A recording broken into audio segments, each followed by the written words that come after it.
Monday night, it's time for some toxic femininity.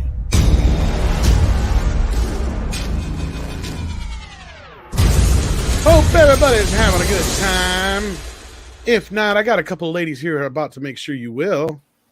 Welcome, welcome, welcome. I, of course, am the MC, Tom Connors. With me this week, Lorena is on vacation, but she might pop in. But let me get around the horn here. Joining us, of course, as always, is Nina Infinity. How you doing? Hello, good sir, and ladies on the panel. Hello, I'm so excited to be here. It's Monday night. It's time to get toxic. Let's get toxic. Indeed. Speaking of toxic, we have the only only like what? Mandy, how you doing? I'm good. I shaved my armpits for tonight. Me too, Mandy. Nina shaved hers, and Jayne has promised us that hers is shaved too. They are waxed. Never mind. They're totally hairy. Look at. So are mine, but I'm totally not showing anyone. Nina, now you're a superhero. Because that's all it takes. It's just having like hairy armpits, right? I know, apparently. Yay for shaved pits on ladies. Woo! We like that around here because we're totally toxic. So we shave our pits. It's amazing. Right. Yeah. Coughtron sends in $5 right off the bat. Thank you so much. Says, let me be the first to welcome you lovely ladies back to live. And Tom. That's right. Thank you so much. Do we have some stuff to talk about tonight? Or should I say you ladies have some stuff? Oh my gosh. Oh my God. You keep every week I think to myself, there's no way we're going to top what we did last week. And then these idiots keep doing this dumb shit. And like every week it's something new. It's amazing. Every week. And last but not least, joining us, we have a guest once again joining us. She's been on here a few times, but we love her. Miss Jayne Theory, how you doing? Hey guys, I am doing fantastic. Always happy to be here. That's right. We love it when you can join us. And we have Deranged Lunatic sending in a super sticker for us. Thank you so much. That's some hearts. Thank you. Yeah. Absolutely. And since we've got nothing really pressing to get into at the moment, let's get into the other news that's going on in the world of nerddom. Yeah, namely one James Mangold's losing his fucking mind, and we've got the hero that shows up about 4 or 5 days a month, and we'll get into all that here. So let's go.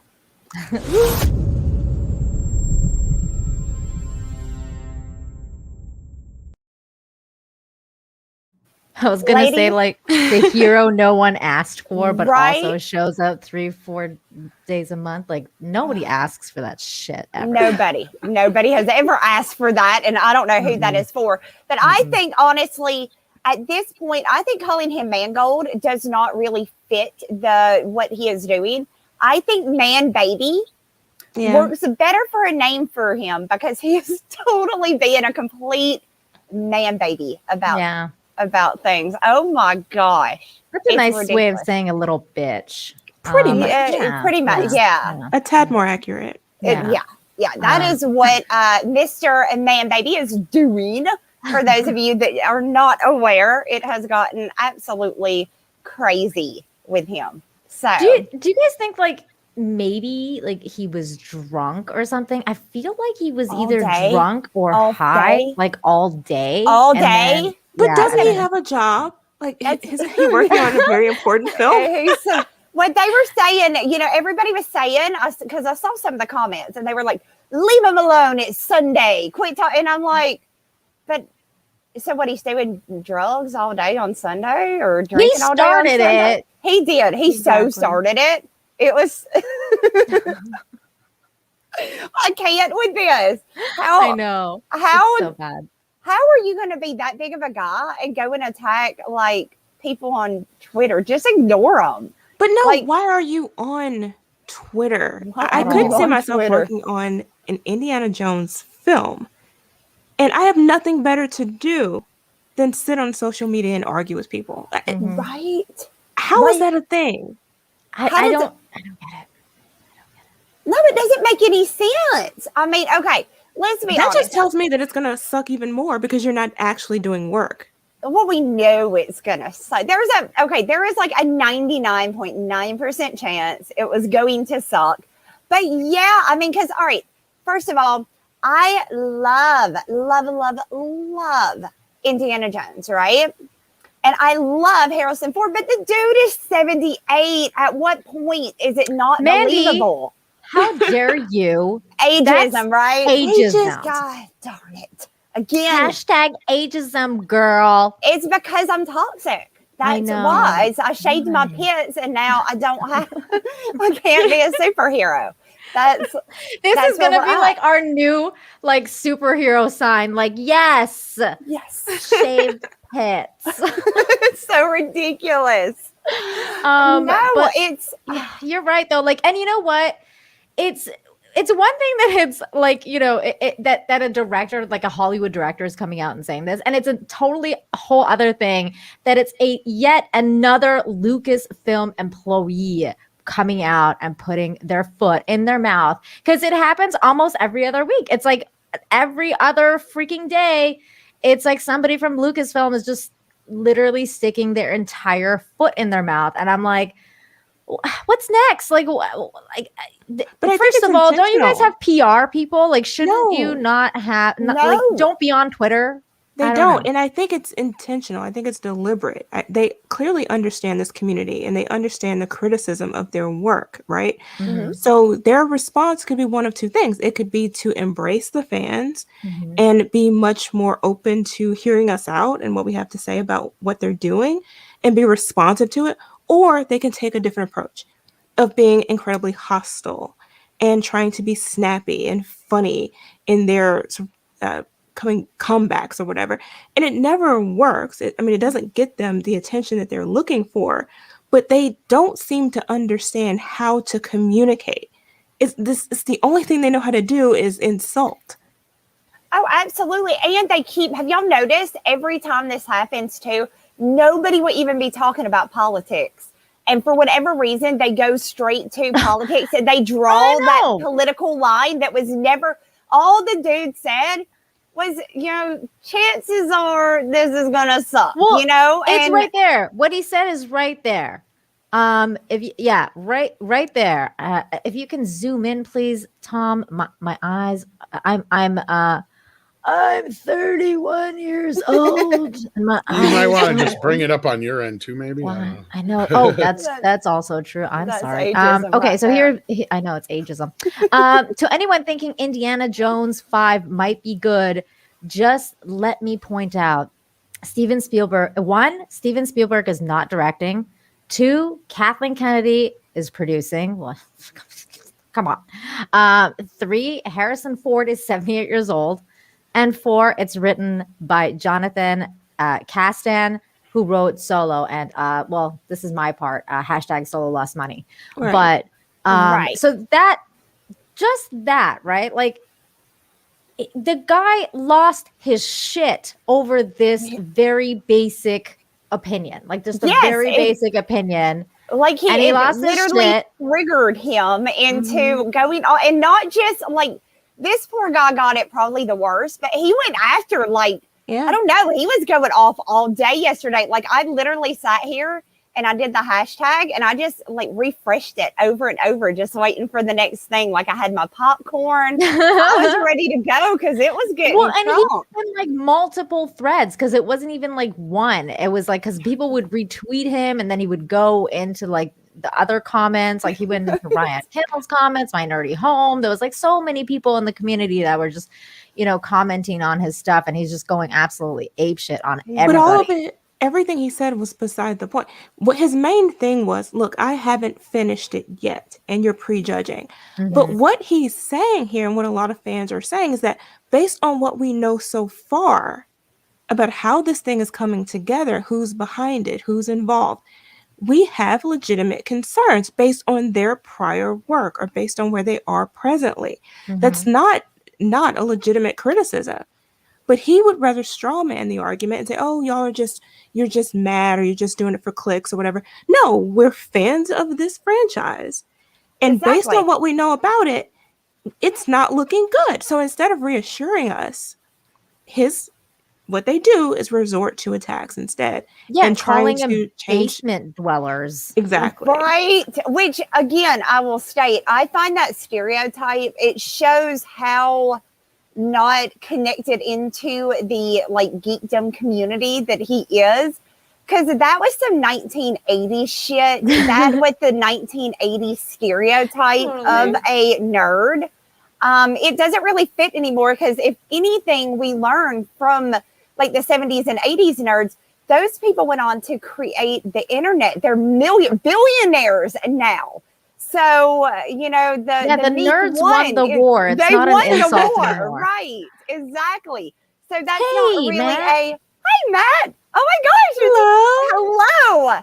Dude, let me just state right now, I freaking love your Batman statue. And I swear to God, I wish I had a cool statue like that because it's Me too. Awesome. It's so It is cool. awesome. Me too. And that guy. That's an awesome statue. yeah, dude, get more statues. Get a Superman. Get a Henry Cavill Superman. Ooh, yes. Yes. Do that. Dude, Matt, like seriously though, fuck this dude. Fuck this dude. But this is so then he like Mangold responded, obviously. This is how this whole thing started, right? Came and said, "Thanks, Matt." Yeah, he says it so snarky. I know. Thanks, Matt.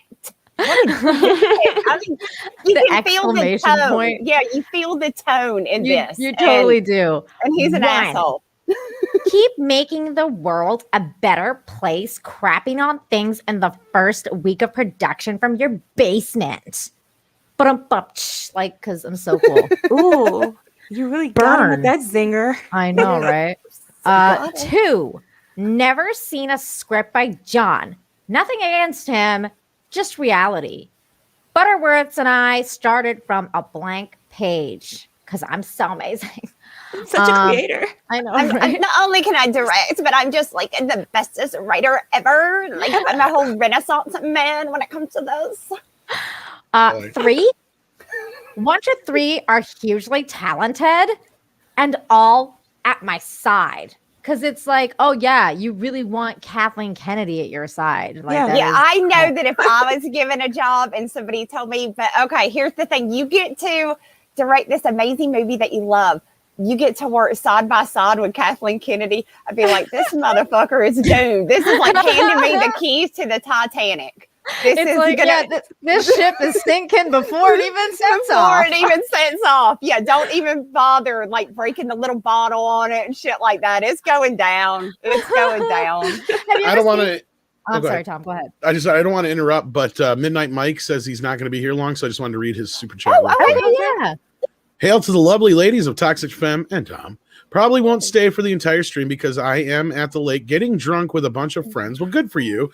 Just wanted to drop some love and say, wish you all a great show. Love you all. Just want to make sure he got a chance to hear that before he took off. So thank you so much for that, guys. Have fun. Thank you. Have a drink. I'm a little mad I wasn't given an invite. Yeah, because I want to go to the lake. Girl, you're always invited to the biggest lake ever. It's called the Ocean down here in Cancun. Just come. Yay!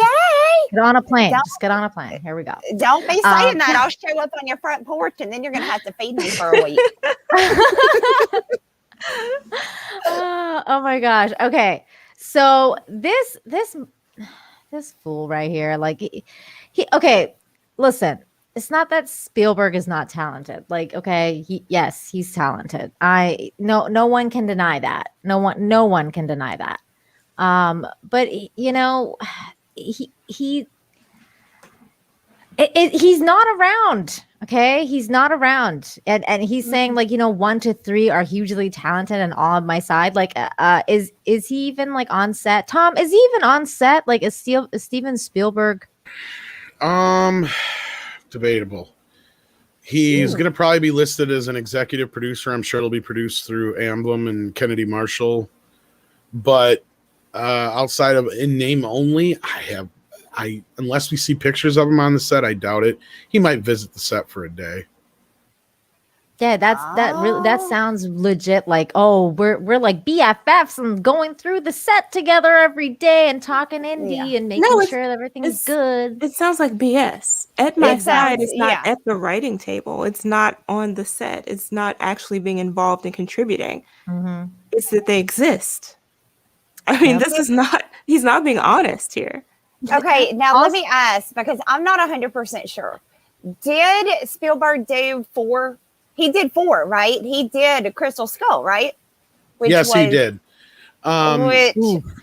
Yeah. So there is that too. Yeah. And I hate to interrupt you ladies again, but we do have a very special guest with us. We do. The one, the only, Matt Kadish. So you can ask him the questions yourself. Hi. How are you? Hello, ladies. Hello. So I'm gonna. Hi. So you were like the main one. Your comments alone sent Mr. Man Baby on. You're a shit starter, man. You are a shit stirrer, good sir. Well, you know, Hollywood really cares about what I think. They seem to. It's just a natural outgrowth of being right all the time, I guess. I know, right? Like, damn. I kid. Well, like, how does it feel? How does it feel that a big time Hollywood director is like, hey, man, fuck you, you basement dweller? Well, I used to work in Hollywood, and so I've had many instances where a big time Hollywood director has called me a bad name. It's one of those things where, like, I don't get too kind of excited or depressed or whatever about stuff like this because you know, being a creative myself, you know, I was a filmmaker, I'm a novelist. I've had a lot of experience dealing with mean, nasty people, and you develop a rhino skin and you move on with your life. So I will say that when I woke up Sunday morning and my phone was blowing up because of all the attention, it was a little bit surreal. But this has happened to me before. It happened when I got into a Birds of Prey kerfluffle with the hate mob. Yeah. Oh no! So they were vicious too. The Birds of Prey ones. They were vicious. The Mangold defenders are tame compared to the Birds of Prey people. I was getting death threats in my DMs from those people. Oh my God! That's can you imagine that? Yeah. You know what? I can, because that kind of happened to EVS last week with the whole M.O.M situation. Because all the followers of M.O.M started coming out in his Twitter and threatening him and threatening to dox him and telling him that he's telling them that they're gonna commit go end themselves and things like that. Like, it was bad. But with this, I mean, these people seem tame compared to some of the other weirdos that are out there. Yeah, I mean, these people, they're fans of Indiana Jones and they're fans of James Mangold, and they were just defending the thing that they're a fan of. As opposed, you got some weirdos in there who are calling us like extreme right wingers and sexist ageists, like all that stuff. But for the most part, they were just like, it was just a disagreement on the facts of the thing, and they were just trying to defend the guy that they've hitched their wagon to.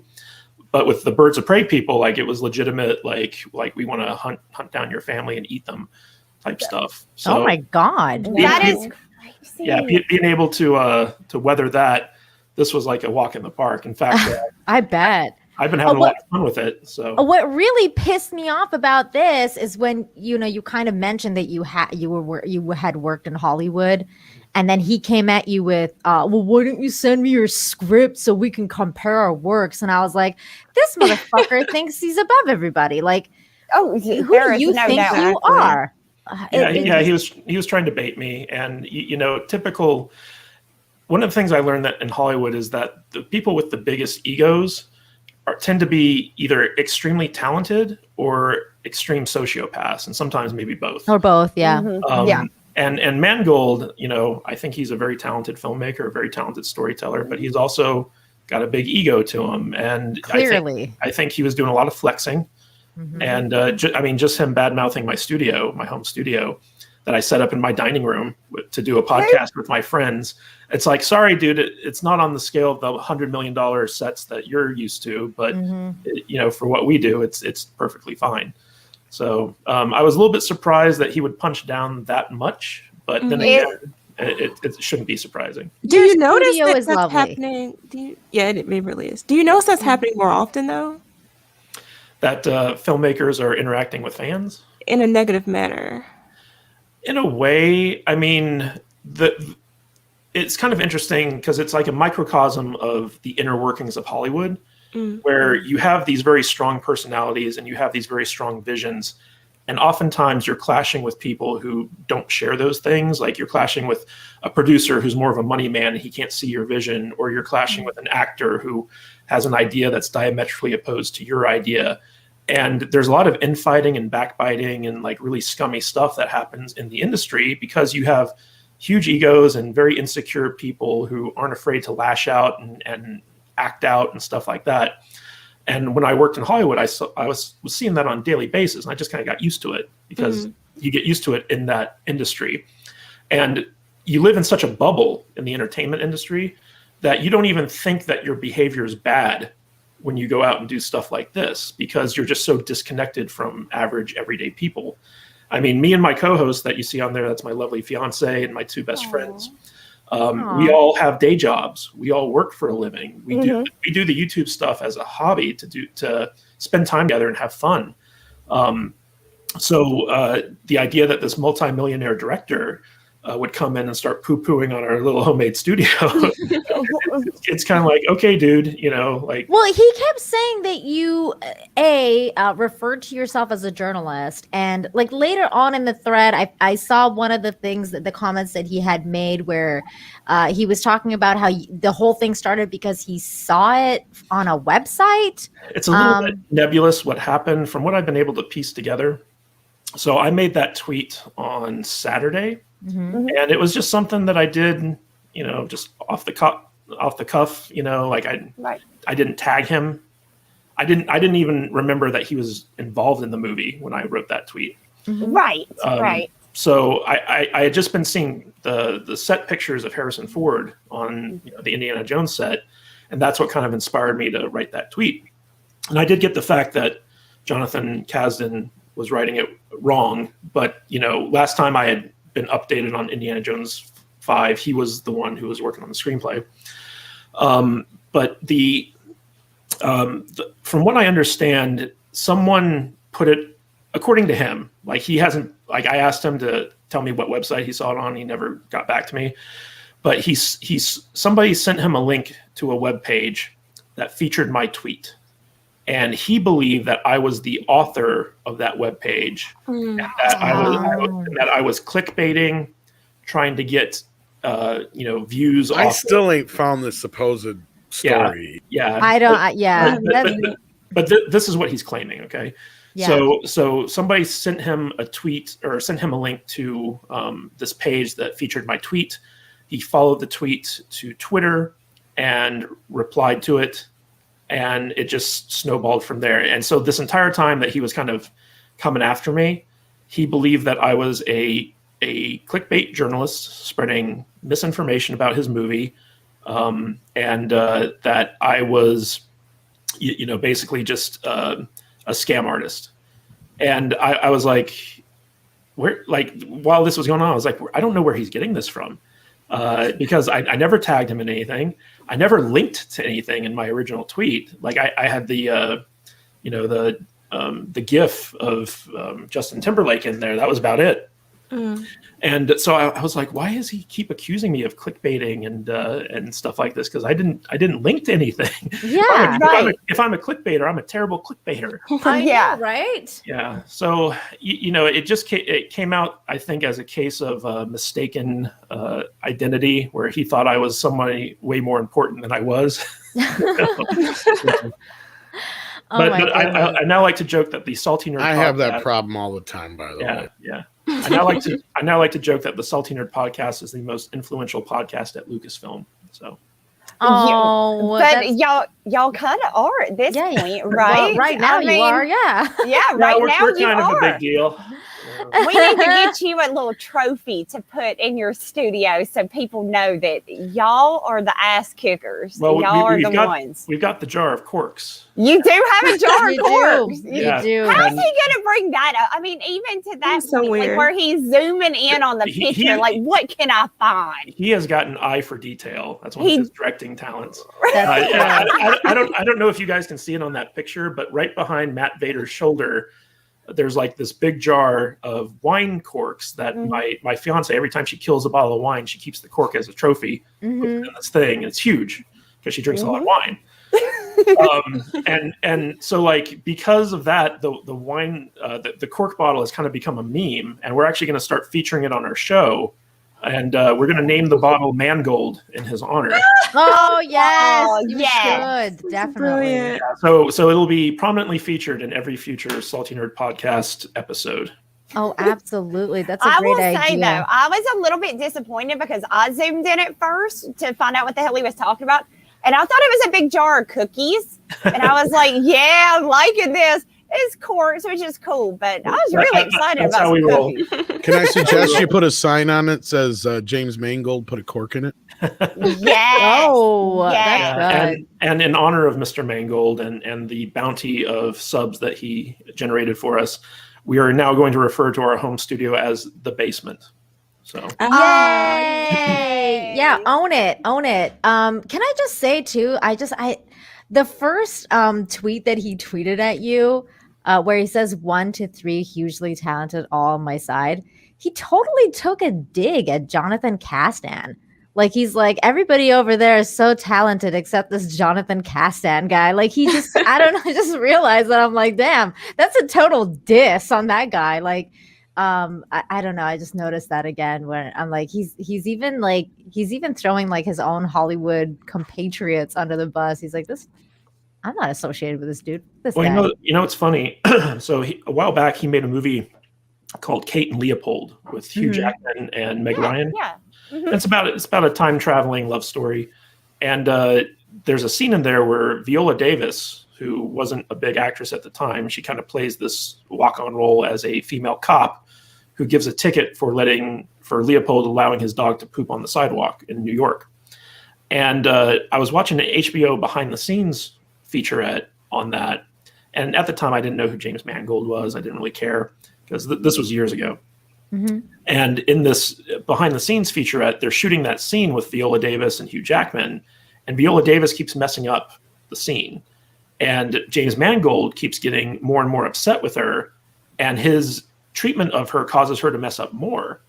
And I'm watching this thing, and I'm just seeing him like every time like she makes like a little bit of a mistake, he's like, you know, like he's just he's a total douchebag. Yeah. He's being very douchey, and I'm sitting there watching this. I'm like, wow, this is supposed to be a promo for the movie. You shouldn't be showing the director acting like a total douchebag. And I haven't been able to find that because I remember it now that I recognize who he is. I was like, oh man, that's the guy from Kate and Leopold who was like being a real douchebag.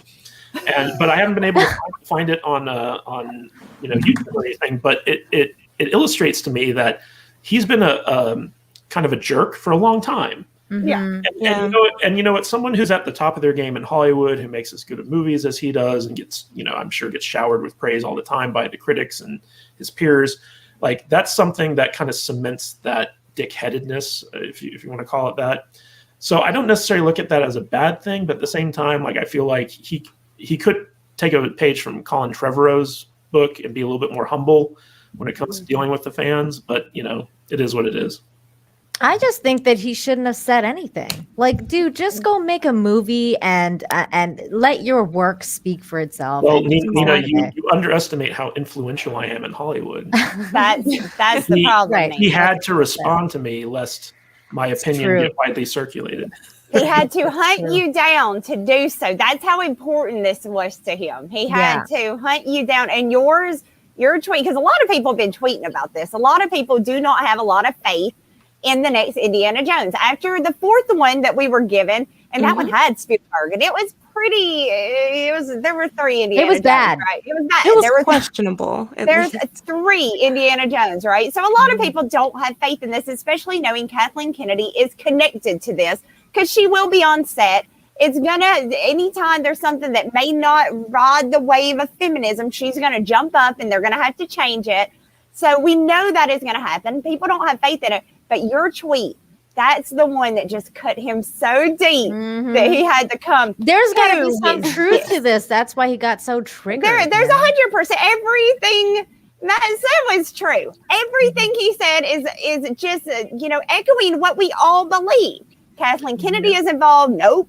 Except for the solo writer, which at one time that was in their plans. They were going to use the writer for solo in this. Other than that, everything you said you could change that. You could change that point to like Phoebe Waller-Bridge is involved now, and it's like, that doesn't give you enough confidence either. Because now it's going to be Femme Indiana Jones. That's going to be exactly. I actually think that the first thing I said, Steven Spielberg is not directing. I think that was the thing that might have like triggered him a lot. Probably.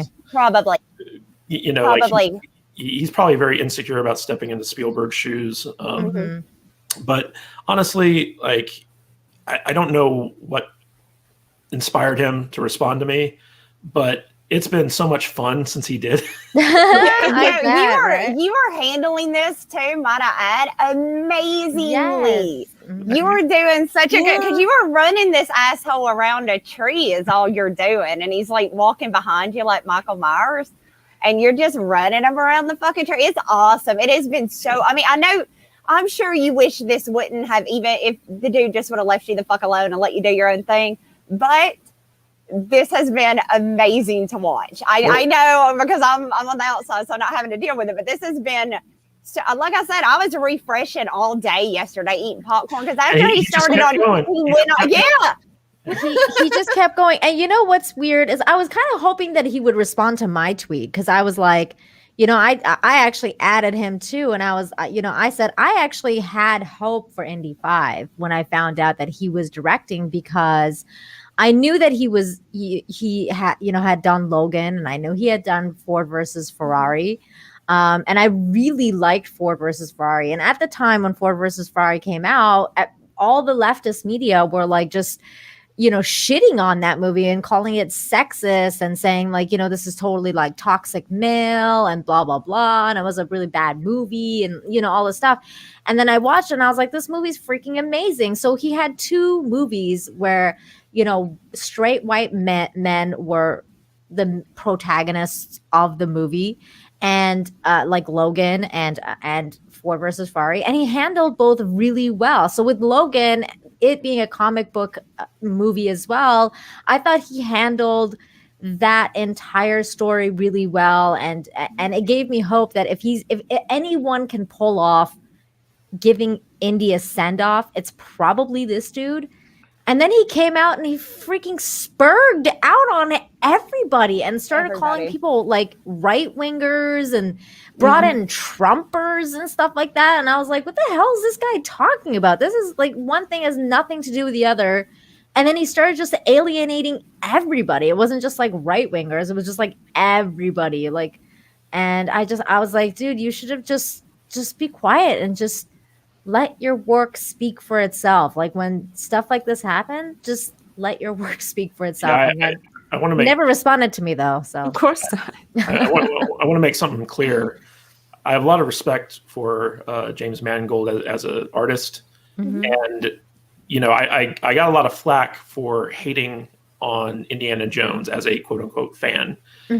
Nothing would make me happier to be wrong. Like, I love Indiana Jones so much that if James Mangold comes out with Indiana Jones 5 and it's a great movie, I will be so happy to be wrong. I don't want a bad Indiana Jones movie. I already got that with the fourth one, Yeah. I want a good one. I want the series to go out on a high note. So I'm not hating on it to be toxic or to be, just a naysayer or someone who just rejoices in the misery of, the fandom or what have you. My approach, especially with my tweets and in my criticism of movies and stuff like that, has always been coming from a place of love. As a fan of Indiana Jones, I grew up on this franchise. It's a beloved franchise. It's one of my top all-time favorite franchises. I want to protect it. I want it to be insulated from bad actors. And I don't mean like actors in movies. I mean like people who handle the IP. Right. And Lucasfilm Except for Brie very, Larson, keep her away from that. yeah. Yeah. Lucasfilm for a very long time has shown a pattern of behavior of mishandling their properties under the Kathleen Kennedy era. Yeah. And so when it comes to Indiana Jones, I simply listed 4 things which I thought, not knowing the story, not knowing, what that Mangold was involved or what he had planned or anything like that. I just listed 4 things that were troubling to me on a fundamental foundational level. Mm-hmm. There has never been an Indiana Jones movie that Steven Spielberg hasn't directed. And the problems with the 4th movie can really be laid on George Lucas's feet. Not to badmouth George Lucas, but Steven Spielberg didn't really check some of his worst impulses on that film. Mm-hmm. And so, like, Steven Spielberg's such a legendary director, and he's so ingrained in what made the magic of Indiana Jones special, that him deciding to step away and wash his hands of directing this film is the number 1 warning flag for me. The second biggest warning flag is that Kathleen Kennedy has some type of creative input into this. And we all know that she's more concerned about pushing her political agendas into these movies than she is with actually making a good movie. And so that was the second. Well, and then and when Mangold came out and said that whole thing about the right wingers, that's when I was like, oh no. Yeah, I mean, he's very much politically aligned with the people in Hollywood. That doesn't bother me so much because I worked in that industry for so long. Everyone out there believes that stuff. So you just kind of have to accept it. But when it starts detracting when they start changing the fundamentals of a franchise in order to push propaganda, that's when it becomes a problem. Right. The third biggest thing is just Harrison Ford's age. Now, I love Harrison Ford. I think he's a great actor. I've been a fan of his for a long time. But back when I was watching Crystal Skull, I think he was like 65 years old when he made that. And even then, when you were watching it, you were kind of cringing because you're like, this isn't coming off quite as believable as it should. And I know that there's rumors that they're going to be de-aging him in this and stuff like that. But the pictures that I saw from the set, he looked bad. Yeah. And he looks like grandpa. I'm tired. And I was like, man, I can't imagine seeing this guy getting punched by a Nazi and dragged behind a truck. Like, he could slip in the tub and break his hip. Right. So that was like the third big thing that I had an issue with. And so, like, even if you just take my attack as, at face value, I didn't say anything that wasn't true. And I didn't say anything that people should just like accept at face value as good signs that this movie is going to end up being good. So I hope I'm proven wrong. I want to be proven wrong. I want a good Indiana Jones movie, but James Mangold actually did absolutely nothing to assuage any of my core arguments there that, there are some warning signs that you have to be aware of. No, because once you start telling me that Kathleen Kennedy's she's a hell of a artist and stuff, then I'm like, because that was my nope out. Finding out that Kathleen Kennedy was involved and finding out on top of Kathleen Kennedy being involved, we kind of know that the story is he's going to pass down the mantle to a female.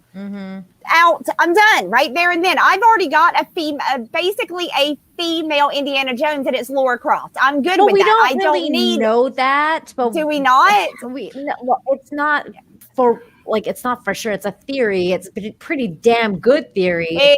But it's not a for sure thing. One of the things that really surprised me in this whole Twitter exchange is Mangold's supporters. They would come out and they would defend Kathleen Kennedy, and they would say correctly that she was involved in producing all the previous Indiana Jones movies. Like, she's produced some of the biggest movies ever made.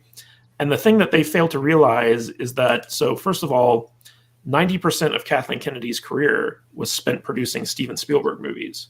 So they were Steven Spielberg's movies that he was making, and her wagon was hitched to him. So by proxy, her career rose with his. And when she was working for Steven Spielberg, she was not a creative producer. She was not in the position that she's in today since she took over Lucasfilm. She was a logistical producer. There's a difference there.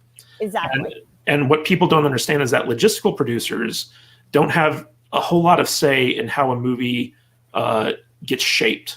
So like Steven Spielberg would come up with an idea and he'd be like, I want a cave with a boulder to come rolling down on it.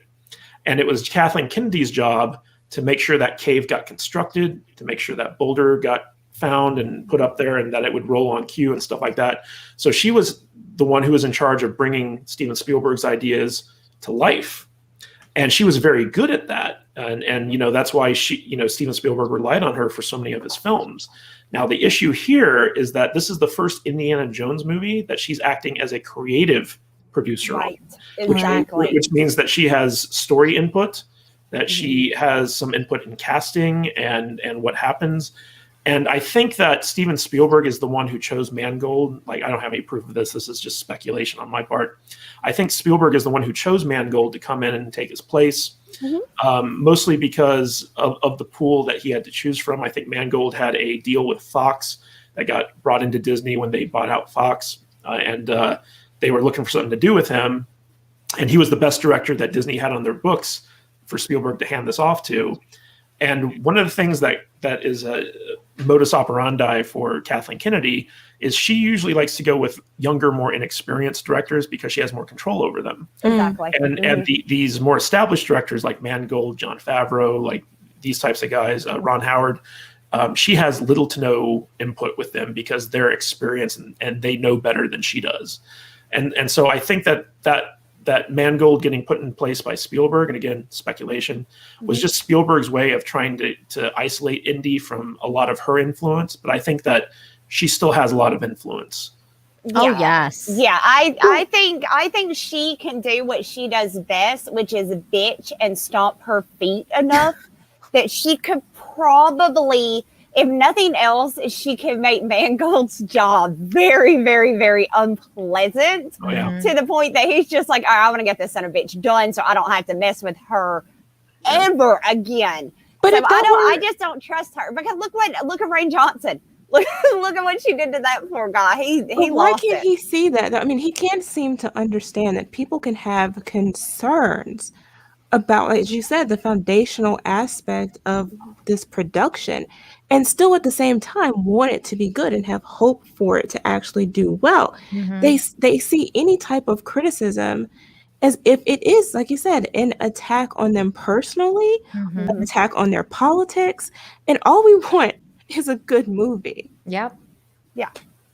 And I mean, I love him, but he looks like my grandpa when he got lost. You know what I mean? He looks like where the fuck? What am I doing? I don't know if you can see it here, but there's dots on his face. So I guess this is what Matt was referring to about the de-aging thing.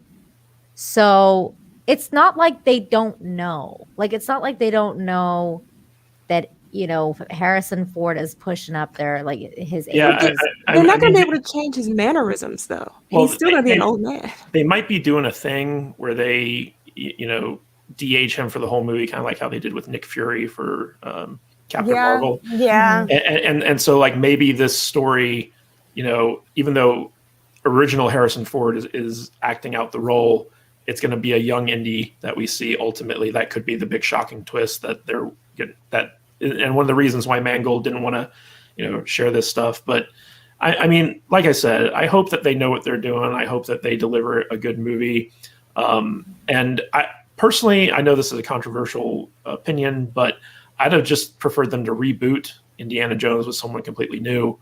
I kind of did too, a little bit, because well, they had a son. I mean, they could have gone in that direction. Yeah, but nobody likes Shia LaBeouf. That they had a son, though. Because again, you don't really see that father-son dynamic too much anymore. Yeah, they could have recast him, or recast Shia LaBeouf. Just put somebody else in there. It's like I think Chris Pratt would have done amazing. I think so too. I think he would have been great. I think he would have been great, and if they would have shown me Chris Pratt was going to be in it, that would have been like, all right, let's Stephanie. see. My nerdy home also pointed out his man boobs. I didn't even see it. He does. Well, I mean, he's a 78-year-old man, and again, for 78, to me, he looks fantastic for 78 years old. But great, be reasonable. He is 78 years old. Come on, he's on up there. Yeah. I mean, he should be on a front porch surrounded by grandkids. I think it's also because, and again, I don't want to get too political here, but you have a really old president now that kind of yeah, like, so it's like as if You everyone's don't like, want to say it. I don't. Well, I mean, funny enough, Harrison Ford is 4 months older than Biden. oh my God, really? Yeah. Okay, Yeah. see, well, he's doing a lot better than Biden is because Biden can barely speak now. And I just find it so that it's almost like as if they're like, oh no, old people can do anything. And it's like they can do whatever anyone else can do. And I'm just like, well, but they're still very old. Like they should be chilling out. Like, you know, at this age, you should be It's chilling true out. though. I mean, that's what our last president was 70 something years old. This is what apparently is, I don't know, the future of film, de-aging old people. Yeah, de-aging old people. I mean, they did it with the new Scorsese movie. It was all about that. They had a bunch of really, really old people and they de-aged them. I mean, I love that movie, The Irishman. I thought it was a great movie, but We have some audio here of him yelling at the paparazzi. oh. Get off my set. So I heard you guys talking about my Batman statue. And Yes. Yes. so funny enough, my girlfriend created an OnlyFans account for the Batman statue. Did she really? So God. if any of you ladies out there are lusting after Batman, you can just go to Bulletproof Package on OnlyFans and give him some Wow. money. Oh my gosh, tell your fiance that I fucking love her. That Yeah. is the best thing ever. That's She hilarious. she wanted to come on the stream, but she's at a hockey watch party right now, so she wasn't very able to do it. But you know, she's one of the co-hosts of the Salty Nerd podcast, and we have a lot of fun kind of joking around on there. And one day we were filming, and Alex, the host, his head, the way the perspective of the camera was, Batman's package was right by his face. Oh. And we kept joking about it to the point where we had to change the camera angle because Alex was getting a little bit sensitive about it. And in honor of Batman's package being so prominent in that episode, Jude went and created an OnlyFans account for him. So Oh my gosh. Well, I you know love what? that. This is toxic femme, and your girlfriend sounds, or your fiance sounds extremely toxic. And I think that she She's very definitely should toxic. come on the show at some Yes, point. yes. For sure. Yeah, because she sounds like she would fit in well Absolutely. here. Yeah. That's awesome. I don't know if you got a few minutes, Matt, but we have some super chats to run through. Sure. If you can stick around, go ahead. I'm looking for an excuse not to get back to editing. So. Or unless there was more to go over this indie stuff with. Yeah. No, I think we pretty much. Mangold was a man baby. Poor Matt here was in the crosshairs of it. And Yeah. Well, you know what's crazy is just today, like the story's starting to get out, right? So on Sunday when it was fresh, all the fandom menace kind of picked up on it. yeah. And then today, Newsbusters picked up on it, which means that it might get some mainstream exposure. But the Quartering put out a video. And after he put out a video on this, I started getting phone calls from people that I just know around the world. And they're like, dude, I saw you on the Quartering. Like, what's going on? Oh my God. That is so. I mean, it's kind of cool. Honestly, It that is. your It is. comment triggered dude this hard because I saw somebody in the chat asking, did he keep tweeting? No, a man baby went on solid 12 hours attacking. Like He it couldn't would be like- sleep. he was like everybody that was saying, all right, you're being kind of a dick here. He was going off on them. And his main thing was, y'all are judging something that you don't, it's not even done yet. We're in the first week. But it's what also not like it's never been done before. Like what fan has right. never, well, speculated or whatever. We know. I We want know. to say something to that criticism because you're right, Mandy. They did use that argument a lot where A lot. you can't criticize something that doesn't exist yet because he hasn't shot the movie. It's their first week of production. As a filmmaker, I can tell you that at no point does this movie not exist. So first of all, you have 4 movies that came before it. Right. Mhm. Second of all, you have you got to have a completed script, going into a $100 million movie without a completed script. So the movie exists in script form, right? Yeah. Mhm. It exists in the form that they've cast the movie, they built sets for the movie. The movie exists in one form or another. It's just not the completed form, which is eventually going to be the Film. actual release. Right. But it exists. They know what the story is. The story is there. Right. So, like the idea that we can't critique it or theorize about it or comment on it because we don't know what it is. It does exist. We can figure out what might be in it and comment on that. Exactly.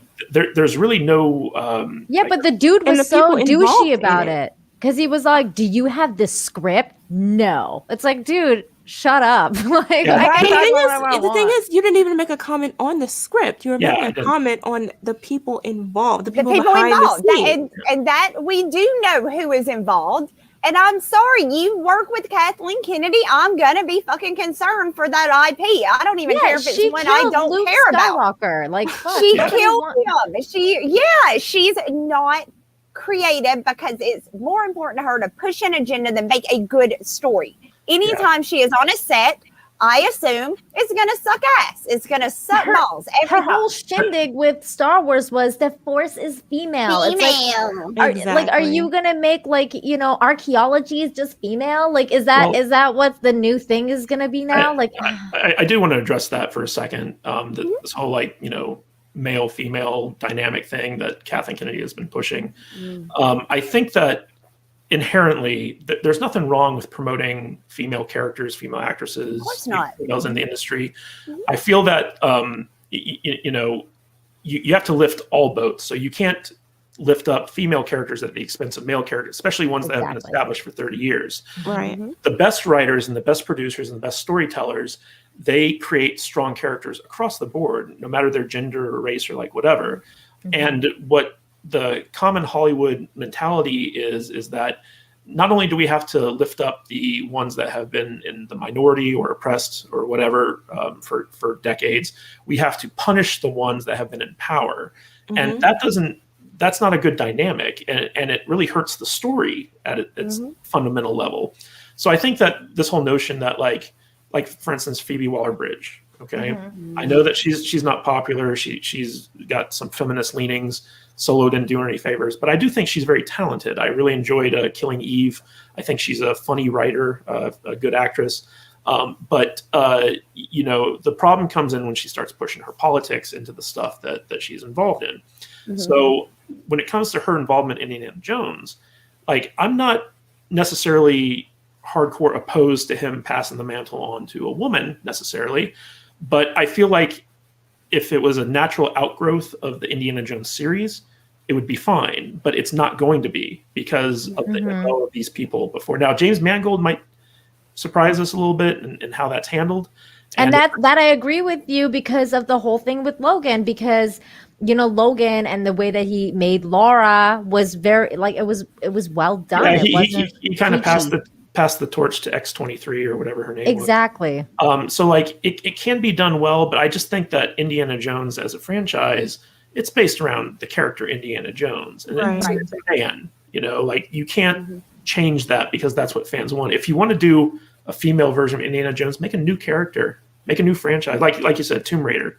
Yeah, we've already got. In my mind, we've already got one. We've already got a female version. Yeah. So, and it's just it goes back to that is what they continuously do. This swapping races, handing down the mantle, race swapping. All of that is not something that we're like, wow, this is really new, and they might do it well. They've been doing it for years now, and at no point have I seen one that I thought they handled that really, really well. It just seems like it's blah. Enjoy it. They don't put any effort into it. It doesn't. The real issue there is that they believe that a character of color or a woman character can't succeed on their own, so they have to take an already successful character and swap them out in order to give that character a boost.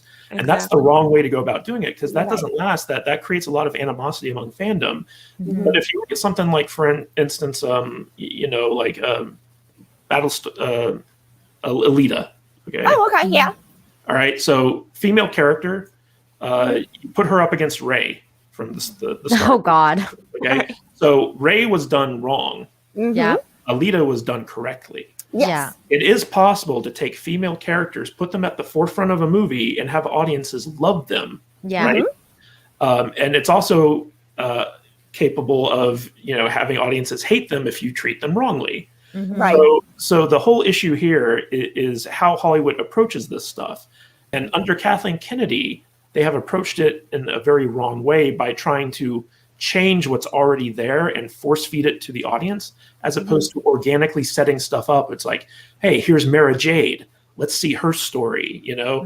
As opposed to like, here's Rey Skywalker, and you're going to like her whether you like it or not. Yeah. So, I mean, it comes I down wanted to quality like of- Rey. I wanted to like Rey a lot, and I Yep. started to at the very beginning, and then it was like, oh, what? But they did nothing with her character. And that's Exactly. the thing.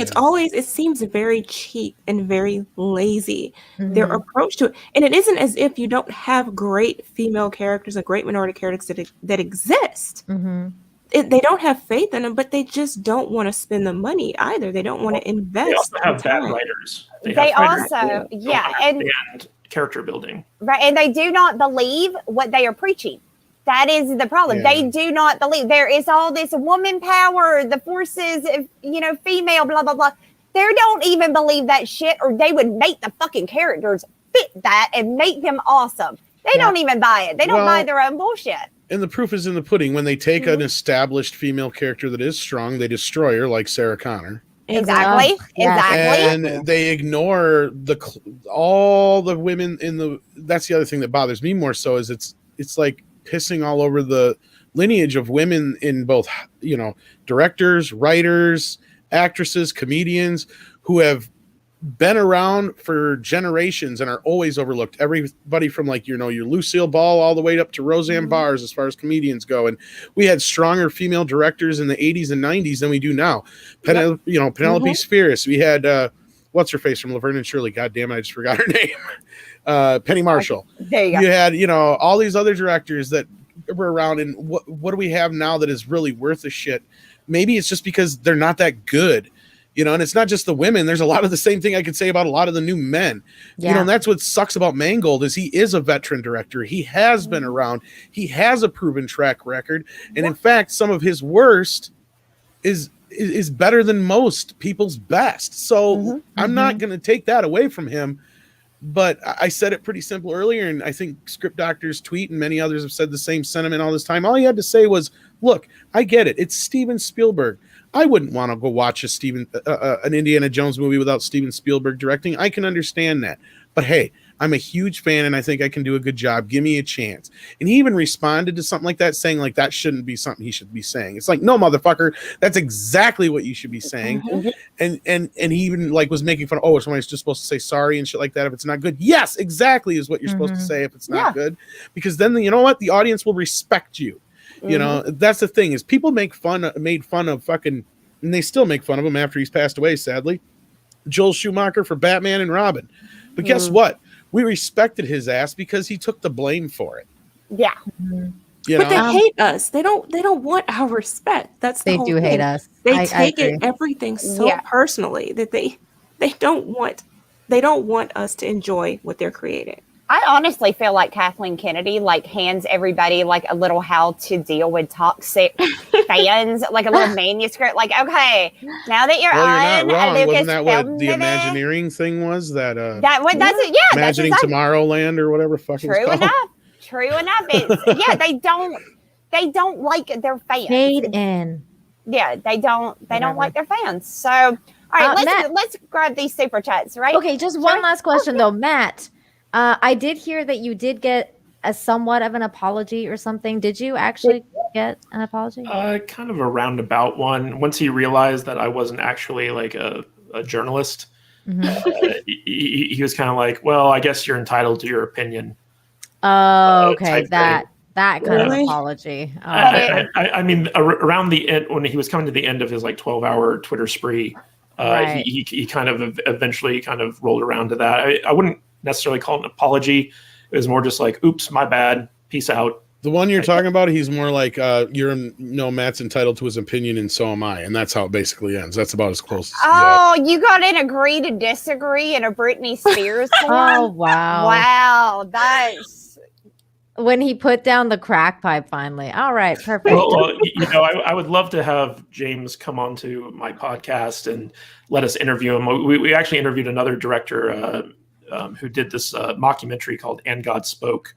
which is it was the first and only interview that we did on camera. We actually interviewed the people who did Fat Man as well, the two brothers, with Mel Gibson. But I would love to get James Mangold on the podcast and just, have a That chat. would be amazing. That would be amazing if I know he'd never do it. No.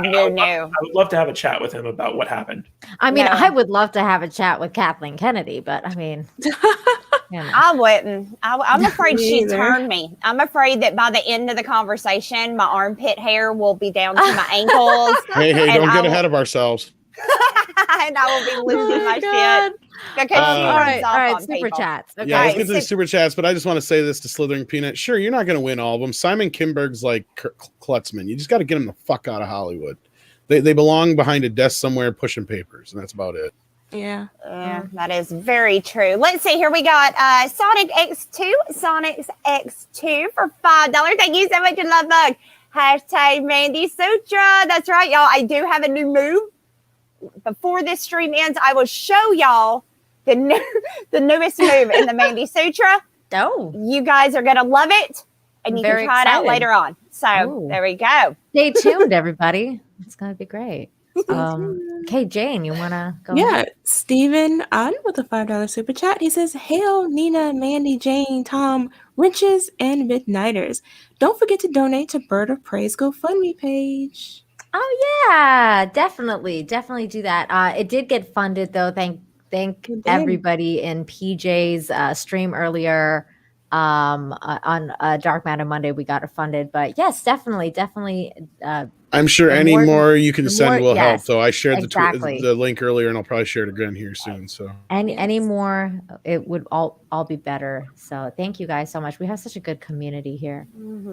So we got Lugnuts 6 for $5. Hey bud, says if it's Monday night, it's my 3 beautiful heavenly heart lights, Mandy, Nina, Jane with 3 hearts, and their bodyguard, Sir Tom of the Midnight Realm.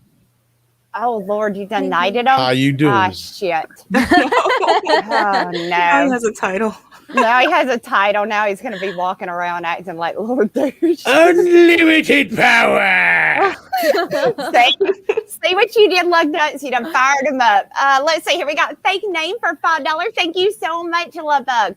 Pretty as Emilia Clarke is, being kicked out of a comic book shop is dumber than Juicy Smollett meeting 2 MAGA guys in Chicago at 3 a.m. in negative 14 degrees. Yes, sir. Yes, sir. We will get into that as soon as we get the super chats because this, I don't even know what level. Yeah, it's next level accurate. bullshit on that one. Max with a $5 super chat. Thank you. Says, sending some love from one toxic female to all 3 lovely toxic females tonight. Oh, so Max, nice. thank you. And then we got Coughtron for $5. Says, thanks for the shaved pits. Can someone tell Emilia Clarke? Somebody needs to let her know. Matt, does your fiance shave her pits? Yes, she does. Perfect. Perfect. Then she fits in here perfectly. Let's see. We got Roger H, and he has sent us $1.99 thumbs up. Thank you so much. Love Roger. Yay. Mr. Tickle Trump with $2 Canadian super chat. Thank you. He says, word removed by YouTube is a hell of a drug. Oh yes, yes it is. And then we had the Midnight Mike one, which we read. So EVA Unit 4A for $5 says, anyone else see the irony in Disney cracking down on social media tags and then KK back Mangold blows that out of the water weeks later? LOL, hashtag toxic fam. Absolutely, man. That's what I'm saying. Like Lucasfilm just keeps putting their foot in their mouth like over and over. And it's just, it's weird. It seems like you would tell somebody if they started working for you in your Lucasfilm, you'd be like, okay, look, you need to get off all social media or hand your password over. We have somebody here that is going to run your account throughout the process of making this movie. You are no longer allowed. Mm-hmm. You focus on being creative and doing your thing, and we'll handle social media. But right. Yeah, like, what do I know? Why do you have 12 hours to spare?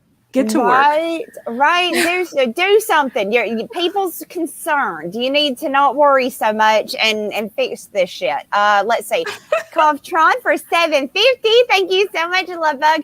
Mandy, totally age 'em. Seriously, but Harrelson is the best of Indy 4 and Force Awakens. Same with Indy 5, but just quit it. Indy 3 was the end. I personally, I think there are 3 Indy films. Anything else is kind of it goes on par with, they're creatively bankrupt. They can't come up with nothing new, so they're just going to keep sticking bullshit onto big name titles, in my opinion. The Great Muda with a $2 super chat. He says, ladies. Hey, how you doing? Hey. You know what? We have Dash D's next, but it sounds like that's for you, Mandy. So go for it. All right. Dash D's for 5 Canadian. Thank you so much. Like, oh my God, Mandy. Why is Moldy Guy melting down on Emilia Clarke's mom? Like, what? Oh my gosh. Oh my gosh. And then we have Orville Nation. Yay. PJ for $5 says 5K hit for Bird of Prey. Special thanks to Andre, Tom, and Nina, and everyone who supported the and retweeted. This is what our community is about, and has like clapping faces. Yay! So yay. Thank you, everybody. Thank you. Coughtron with a $2 super chat. He says, Cavill Girl Crush Gush confirmed. Oh, yeah. I don't think any of us will deny that. That's a given. No. We will also admit most of us are not really giant fans of Aquaman, but by God, when they put out, well, I didn't like the comics. I never liked him as a superhero. I liked him as Jason Momoa. Now that I liked, Aquaman was never my favorite superhero. He was always, funny. Yeah, but I take the Jason Momoa version. Yeah. Yeah. I mean, we know Lorena wants the Jason Momoa version. I know. I'm going to get her a big cutout for her birthday. Yes. Well, ladies, I hate to do this, but Matt has to get running. And, Okay. so we're going to bid him adieu. Check out the Salty Nerd podcast. Anything else that the folks should check out, Matt, at all? Yeah, if you go to saltynerdvideo.com, that'll take you right to our YouTube channel. We do 3 shows a week, Monday, Wednesday, Friday. We tend to do shows based around themes. So like, themes for movies like ninja movies or bad sequels or something like that. And we'll review like 3 movies. Our kind of goal is to be like a Tim Pool of movie review shows. It's kind of like a talk show. And we really kind of focus more on the comedy and the entertainment as opposed to, drama or news or like whatever. So it's basically a bunch of people sitting at a bar, talking about movies, having fun. That's the vibe that we're going for. And ladies, thank you so much for having me on. Thank you for being here. Before you go, we got to do this Larry one, especially. Yeah, so. Mandy, you're on. Okay. Oh my God, Mandy, there's a Matt Radish on stream. Like, what? Well, thank you so much for the kind words and the defense of my person and my podcast. We really appreciate it. And if anyone out there wants to, come check out our videos and subscribe to our channel, we're also on Apple Podcast and Spotify, all the podcast networks. You can find us there. So thank you, ladies, so much. Go check out saltynerdvideo.com. And I'll catch you all at the next big controversy when I piss off someone in Hollywood. Yeah, which you will. So bye. Thank you. He'll be back next week. He'll be back next week after the new drama that will happen. Lord help him if he decides to comment on Emilia Clarke. He's not due for like another 7 months. That's true. That's true. Let's see. What do we have here? Fake name for $2. Thank you so much. Good evening, ladies. Oh, hey. Hi, Tom. Hey, how you doing? How you doing?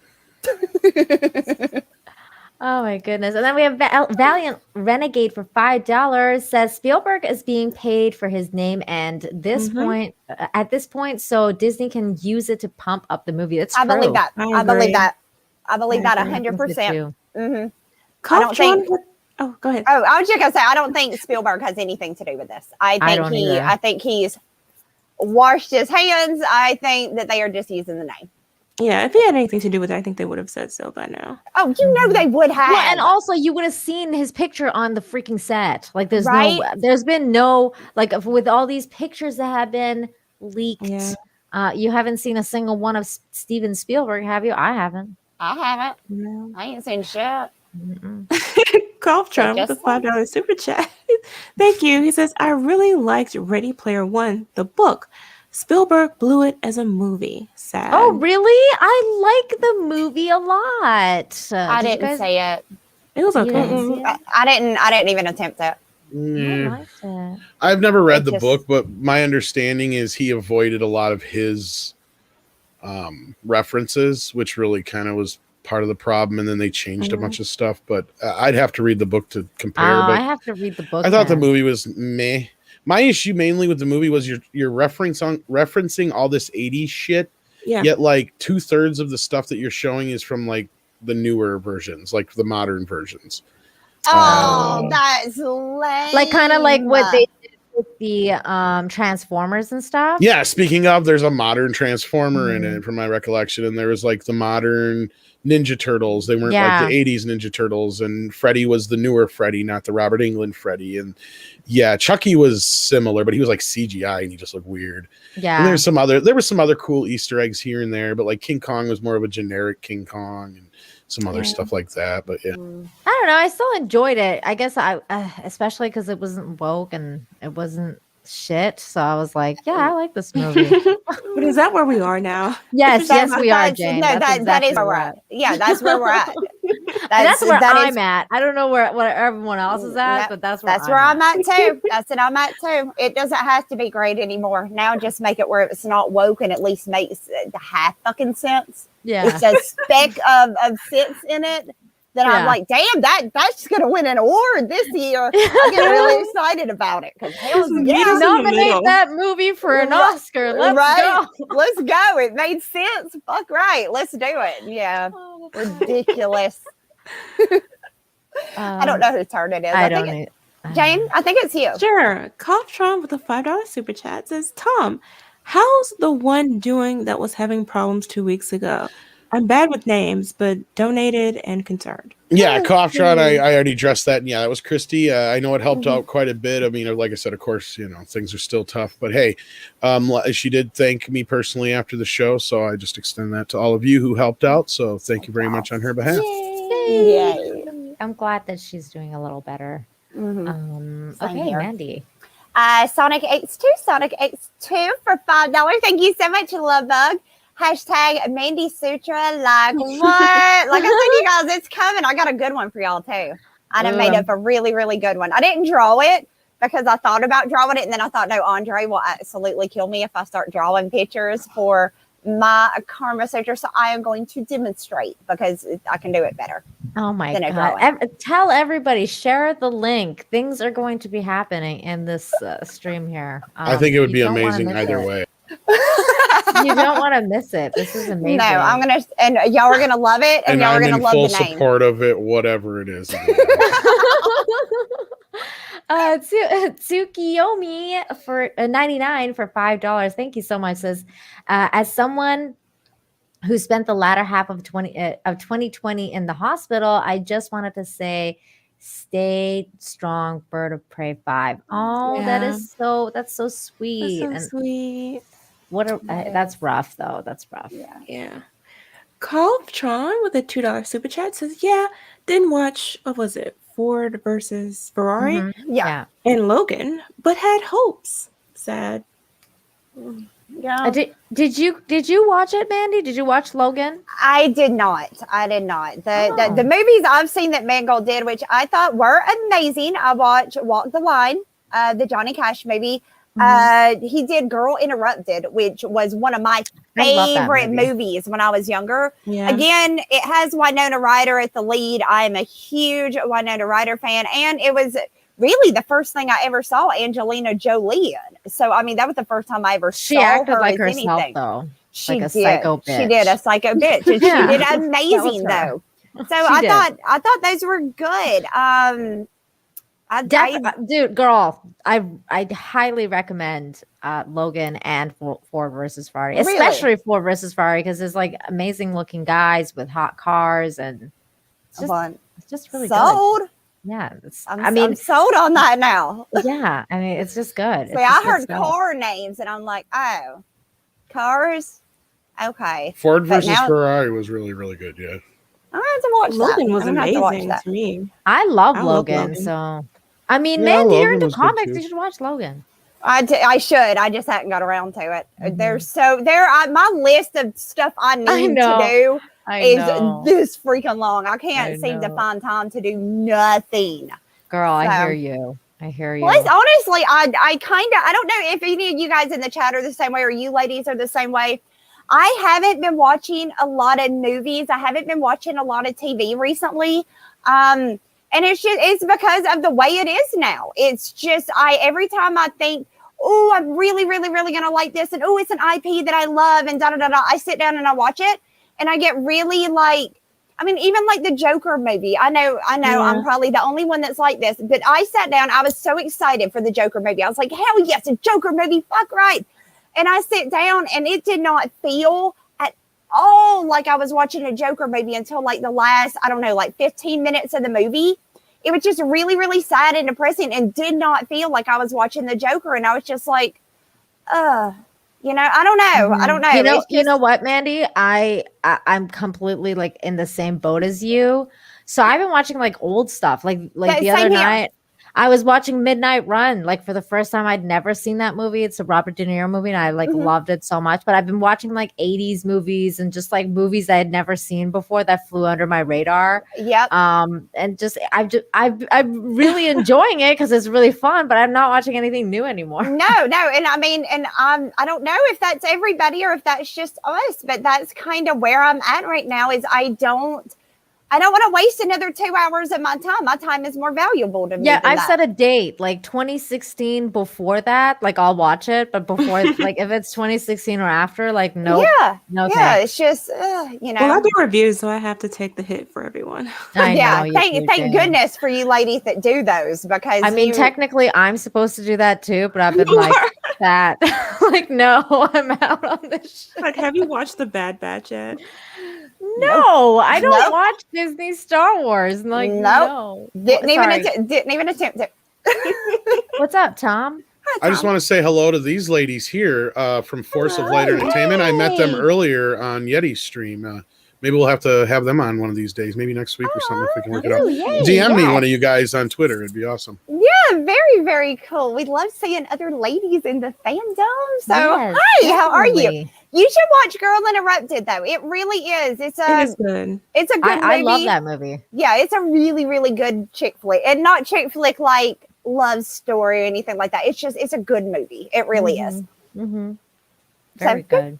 Nice. So Maryland's, is it my turn? I don't know. Yeah. It's yours. Yeah. We'll say it's yours. Maryland's in for $5. In a way, I'm happy these jerks are openly hostile towards the plebeians, like us lowly folks. I've known for years these people see us as a cattle, and now so does everyone. Yeah. I mean, it's true. They think they're above it all. It's really freaking annoying.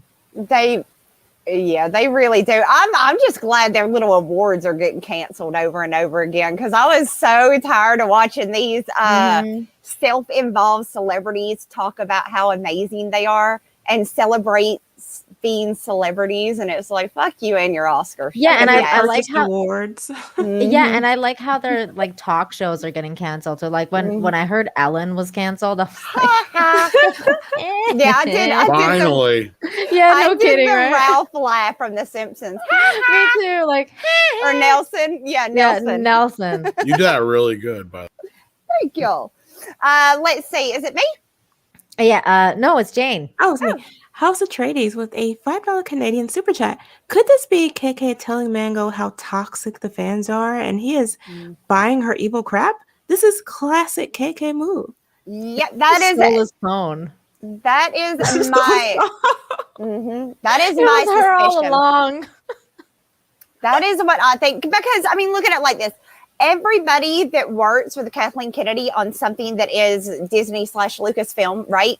This is how they treat the fans. So it almost seems like there is a format in place of how to deal, because in their mind, we're all toxic, right? So, I mean, you know, they don't feel like they're dealing with normal people. In their mind, they are dealing with toxic assholes that are just trying to bring them down. And I think Kathleen Kennedy's dirty little filthy hamster fingers are in a lot of this, is all I'm saying. I think so too. I think so too. And now I'm starting to crack myself up, like just imagining the fact that she probably stole his phone and like did all of that. And then like, and she was like, 1, 2, 3 are amazing. Cause she's like referring to herself. Yeah. It's amazing. Are you kidding me? She's so, no, nope. That lady. I think it's your turn. Maybe? Okay. All right. Caesarian JPN. If I said your name wrong, I'm so sorry. Love that. But for $2, thank you. So glad Indiana Jones had 3 films. Sarcasm. Right? No, that's how I feel. Indiana Jones has 3. And the 3 that he had were amazing. Personally, my favorite with the second one. I like Temple of Doom the best. It was always my favorite. I didn't hate the 4th one, honestly. I didn't hate it. Did you not? I didn't hate it either. I just didn't. I didn't like it. I didn't hate it. It's not. But like, I'm not going to sit down and watch it again. You know what I mean? Like, I watched it once. I feel like I've given it the time it deserved, the one time, and you know, now even if it's on like TBS for free, I'm just gonna hit the button and keep on and going. Watch SpongeBob or something. I didn't despise it or anything. Like I don't feel about it the way I do about Disney Star Wars. Right. Yes. Right. Yes. So, again, I don't like. I wouldn't be like Mandy. Like if it was on for free or something like that on TV and it happened to be on, I would just like leave it on in the background and like do my nails or something. So I'd rather hear pay attention to it. But so Marilyn Zid for $5 says, "How ironic." Ride the coattails of more successful men and then shit on men once you're established. So why hire women? Well, we do have a lot to offer, especially the talented ones. Wink, wink. Yeah. Nudge, nudge. The Blank Podcast with Ian Slater with a $2 super chat says, "Good to see old man Indy." Yeah, no, it's not. Thank you. It's just not. It's not. It's just not. No, it makes me feel sad, you know, because that's like, I remember looking up to him so much as a kid. You know what I mean? He had a very father-like presence to me. So it's seeing this man that I always thought was so strong and so powerful, and he's, you know, he's Indiana Jones, he's Han Solo, he's just this amazing guy. And now he just looks like, you know, like I want to bring him some ice cream and you know, watch some watch some Andy Griffith with him. I just want him to read me like old storybooks while he's read me the Princess Bride. Exactly. I want to watch some Andy Griffith with him and give him some ice cream. This is a story of 3 little pigs. First little pig. That's as far as he can make it. I'll blow your house down. It's like, Grandpa, get out of my house. No, he is getting on up there. Bless his heart. He is, though. So. That's sad. Wait, whose turn is it? What? No clue. It's yours. Is it? Okay. Ash Lockhart for $10. Thank you so much. Says, here is the reality these rich, stupid people don't understand. It does not matter if fans were wrong or right. Trash talking the very people that you need in order to make money is the worst look to have. And you are so right. Like, that's one of the comments that I made on that tweet where he was making fun of the basement when Mangold was making fun of the basement. I was like, is this really like what you want to be doing? These are the people who buy your merch. Like the people, this is the person that would buy an indie statue or like buy indie merch if you made a great movie. And then you're here dissing this dude. Like, why? They don't seem to understand the connection. Like they think that by doing this, they can attract new fans. But the so-called new fans aren't interested and they're not as invested. They're not going to spend the money.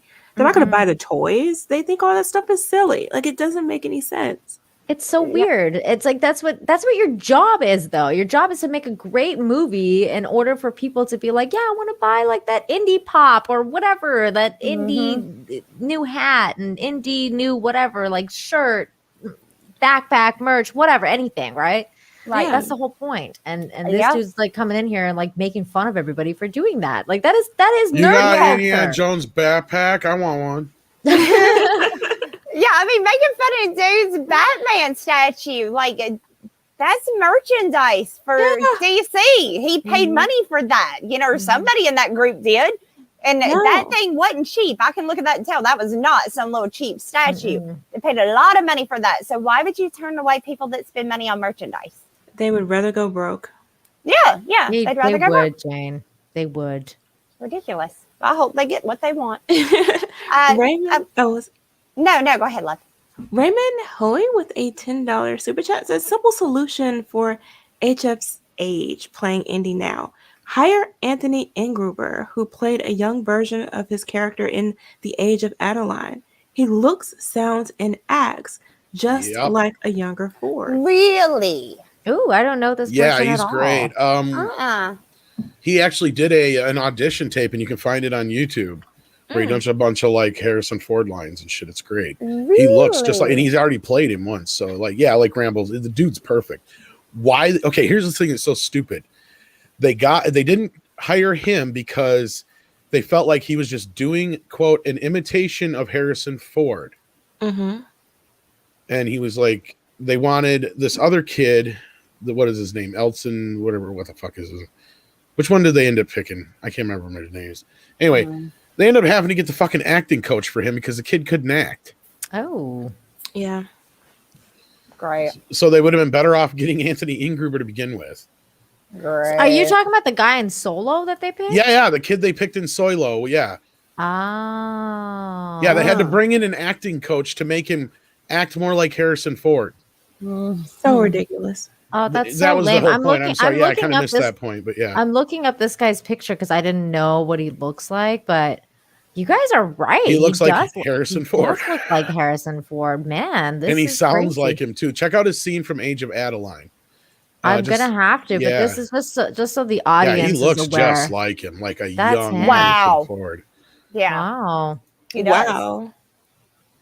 And Very yet, cool. and yet, that is not the direction they chose to go. I see. It's almost like they think to themselves, would fans enjoy this? Oh, they would, so we can't do that. That is Let's do the exactly exact what they do. opposite. That is exactly what they do. They're tormentors. Yeah, Alan Olin-Wrench or whatever fuck his name was. That. Jane, have you seen Age of Adeline? I have. I don't remember it though. Oh, you don't remember it? No. Oh, I remember this movie. I just like looked it up. It was all right. I liked it. I remember this movie. I enjoyed it. It's very girly. Like it's a very Problem is what Prophet said here. It's not so much that he was too much like Harrison Ford or anything like. It was probably because he was too manly. I guarantee you. That very well could probably be. That could probably be. too toxic. They don't like Not men. non-binary enough like fucking Yeah. Solo Boy was. Oh, that's probably what it was. You're It right. doesn't fit the new deconstructed Han Solo thing. Too much testosterone. Yeah. I hate that in men when they're all men. Damn y'all for being men. Is it bad that I was scratching myself while you were saying that? No, that's perfect. That's That makes very it manly of you. very manly. Yes, that's what I like to hear. Oliver Closeoff for $2 says, "Hello, my friends and beautiful ladies. Hello. Hey, how are you, Oliver? Hi. Let's say Cop Trump for $2. Thank you so much. The Force is female. Hello, Cara Dune. Yeah, she was too normal. She's honestly, that's the best thing for her. She is a sweet human being, and God knows if she would have stayed in Hollywood for another 10, 20 years, she could have turned into a crazy person too, because there's something in the water. So you're not wrong. You're not wrong. I mean, because you'll notice when they're smaller stars, they're still kind of normal. But it's after years and years and years of drinking the Kool-Aid in Hollywood that they become absolutely fucking wackadoo, right? So if you can get in and get the fuck out, you're probably going to be okay. It's funny that you say that, is because I was just watching like Midnight Run, like I said, with Robert De Niro, and he used to be one of my favorite actors. Like he was my favorite actor, and then he is now. I'm just like, oh god, like I have to separate like the actor from the craft kind of thing. Right. Like when I watch his movies, Yeah. same thing with Mark Hamill. I'm just like, oh my god, the guy's like absolutely lost his shit. Like he's lost his mind. TDS just entirely destroyed him. And so like I have to, like when I watch Star Wars, I have to absolutely disconnect myself from, you know, the actor from the craft. And I can usually do that when it like there's no like pedophilia involved or anything like that. Like I can you know, I can You can disassociate the right. Yeah, But he isn't necessarily trash. Like he isn't hostile with what he posts. The stuff these people post is just mean spirited. It is. So to make fun of somebody's like home or make fun of, which is what, you know, your shitty little studio, your basement. I mean, that's cruel. It's mean. You know, how long has it been since you fuck those assholes? I'm sorry. I can't. It's evil. It is. It's very, it's absolutely 100% fucking evil. Yeah. Jayne, it's your turn. Oh, Adam Wolfer with a $10 super chat says the problem is that they can't write a 3-dimensional character. It's more about their ideology. But please don't talk about Mara Jade too much, or we will get her and she won't be Mara Jade from the EU. She'll be black. I'll tell you that much right now. Well, she'll be black, but she'll be trans something. Okay. And she'll be masculine. Played by Peter Dinklage in black. Yeah, Motherfucker. weird haircut. She'll definitely not have red hair. That's all I know. No, Maybe they don't. purple. They don't like the redheads for some reason. It's the strangest thing, man. Redheads are, y'all got it bad in Hollywood. Speaking of which, actually, Tom, I know like this, I don't want to get off topic, but Tom, I did notice that you shared something about the Little Mermaid and it was like some black girl. I was like, what is this? Well, we knew for a while that she was cast, who was cast.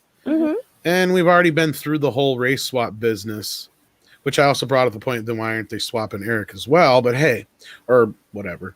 But then these leak photos from the set, and they're like in modern clothing and shit. So I guess people are like, wait a minute, is this like a modern remake?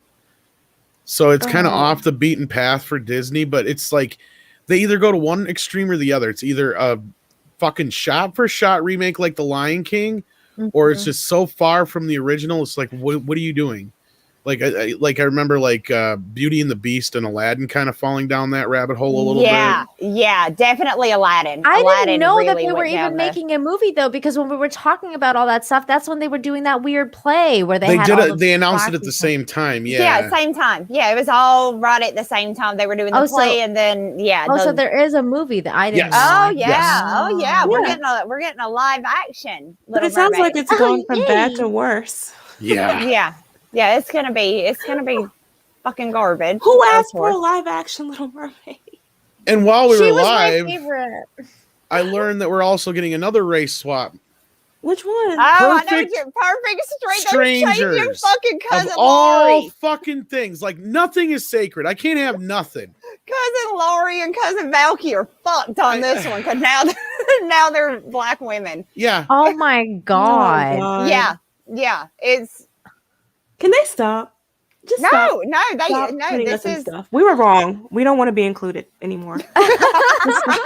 If this is what we're doing, let's just restart in 20 years. The world looks perfect. Nothing to rearrange.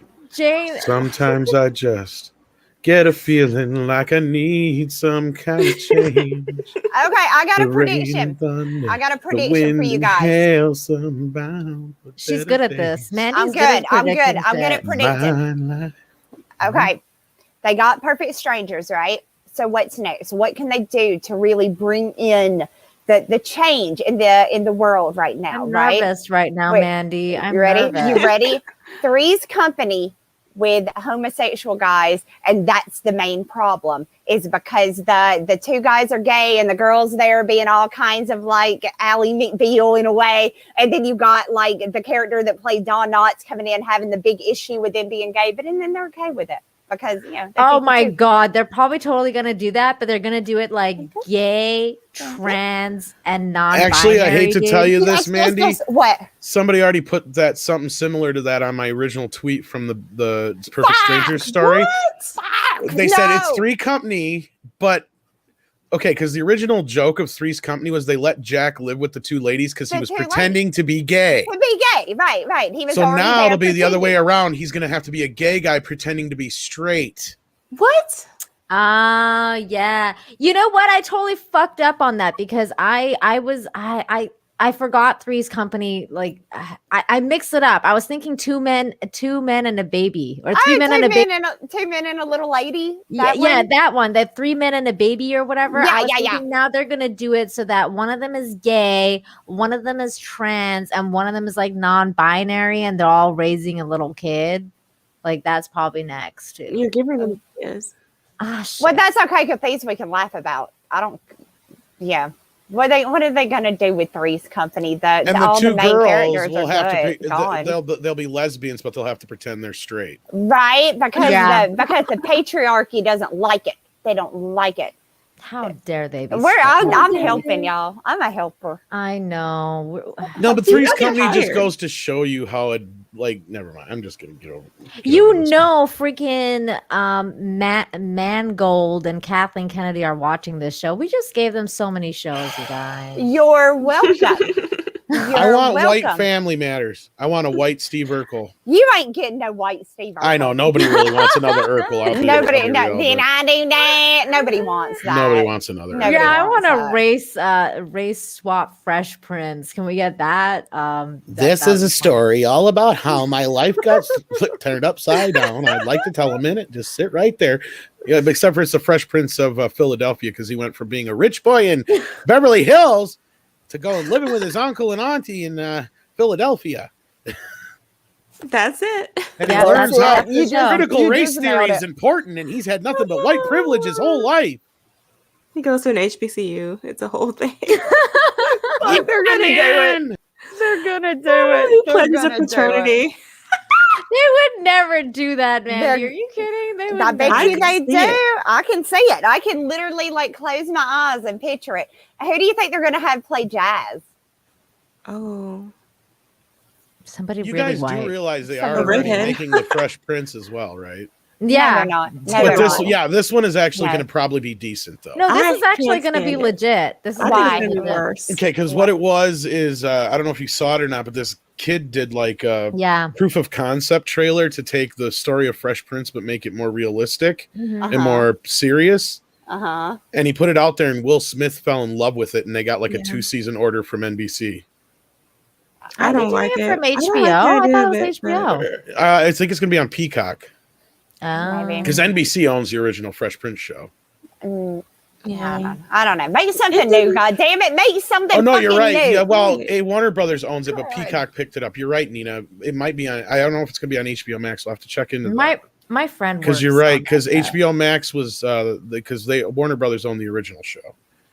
Yeah, my friend works on that set. It's gonna be legit. They're doing like the whole. Oh, they're already working on it. Oh yeah, it's already been. Yeah, check out that trailer. I hope that trailer is real representative of what they're gonna do, because if it is, it looks interesting. But why do we need a serious version of it? At first, I said the same thing till I watched that trailer, and I'm like, all right. Jane, I don't think it is a serious version. It's just like a reunion, because they have. Oh no, you're talking about the reunion. No. I'm talking about something completely different. Like a reboot. Yeah, it's like a reboot. Oh, they're doing that too? I didn't know they were going to do that. Yes, yeah, that's going to be on Peacock. But you're right, the reunion thing is on Warner. I was talking about the reunion. No, here, let me see if I can. While you guys finish up some super chats, I'll bring up the trailer. No, I don't know about all this. I don't know, because I felt like it already had serious parts built into it. The reboot, I've seen the trailer, and I'm not down at all, because I was like, cares? Like, I want the humor. That was the whole point of Fresh Prince. We don't Yeah. need another hood story. Exactly, Jane. Thank Down you. and the cops, all this crap. I Fine. will never forget the point where on Fresh Prince, the thing that made me always say Will Smith is an amazing actor is when he's talking to Uncle Phil about why doesn't my dad love me? Why don't I matter? And that to me, they did feel some. It was very humorous, but they also put some real shit Really in there. Really serious shit in there. You know what I mean? But it always balanced out with the humor. That's what was so good. That's what was so great about it. So but, I don't know. Tom, if you want to pull up the trailer, yeah, I'll watch. I'll give the trailer a chance. It was I don't know. Mandy's the only one who's seen it though, or hasn't. No, we've seen all it. seen it. No, This is the only one who hasn't seen it. Is what I meant. Yeah, so Yeah. that's fine. Who cares? She'll watch it now. Let's see. Wait, that's not a super chat. Okay, here we go. No, we're on Larry. We're on Larry. Do you want to go? Yeah, I can do it. Yeah. Larry for $2. The name's so good, you gotta say it twice. Thank you so much, you love bug. Oh my God, Mandy! We did this, and oh my God, Mandy! There's a Matt Radish on stream. Okay. So Steam Dip Mascot, thank you so much for $2. Says, hey, toxic ladies. TM is that? Wait, oh, that's trademark. Trademark. Trademark. Ready for Mandy's bug. Trademark. Maryland's ID with a $2 super chat says Mandy Sutra page 1, Froggy style. Froggy style. Oh. EVS is gonna like that. Dang. Okay. Love it. Is it me? Yeah. No. Oh, it is. Okay. Willie Woodward for $1.99. Thank you so much. What up, Tom and ladies? Much love and simping. How you doing? Thank you, love bug. Hey, Willie. And then we got Dash D's for $5. Says, with global warming and carbon tax and big green deal, we could completely shut down Hollywood with all the bullshit they produce. Yeah. Kamalaya. Right. Maryland's ID with the $2 super chat says, note to Mandy, I'm no love bug. I'm a sex scorpion. Oh, Damn. I will refer to you properly from now on, you sex scorpion, you. Thank you. Alrighty then.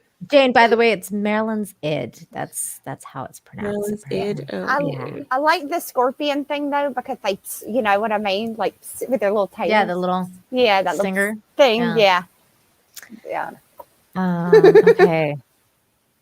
Mandy, it's you. Oh, it's me. Okay, Darius for $5. Thank you so much, love bug.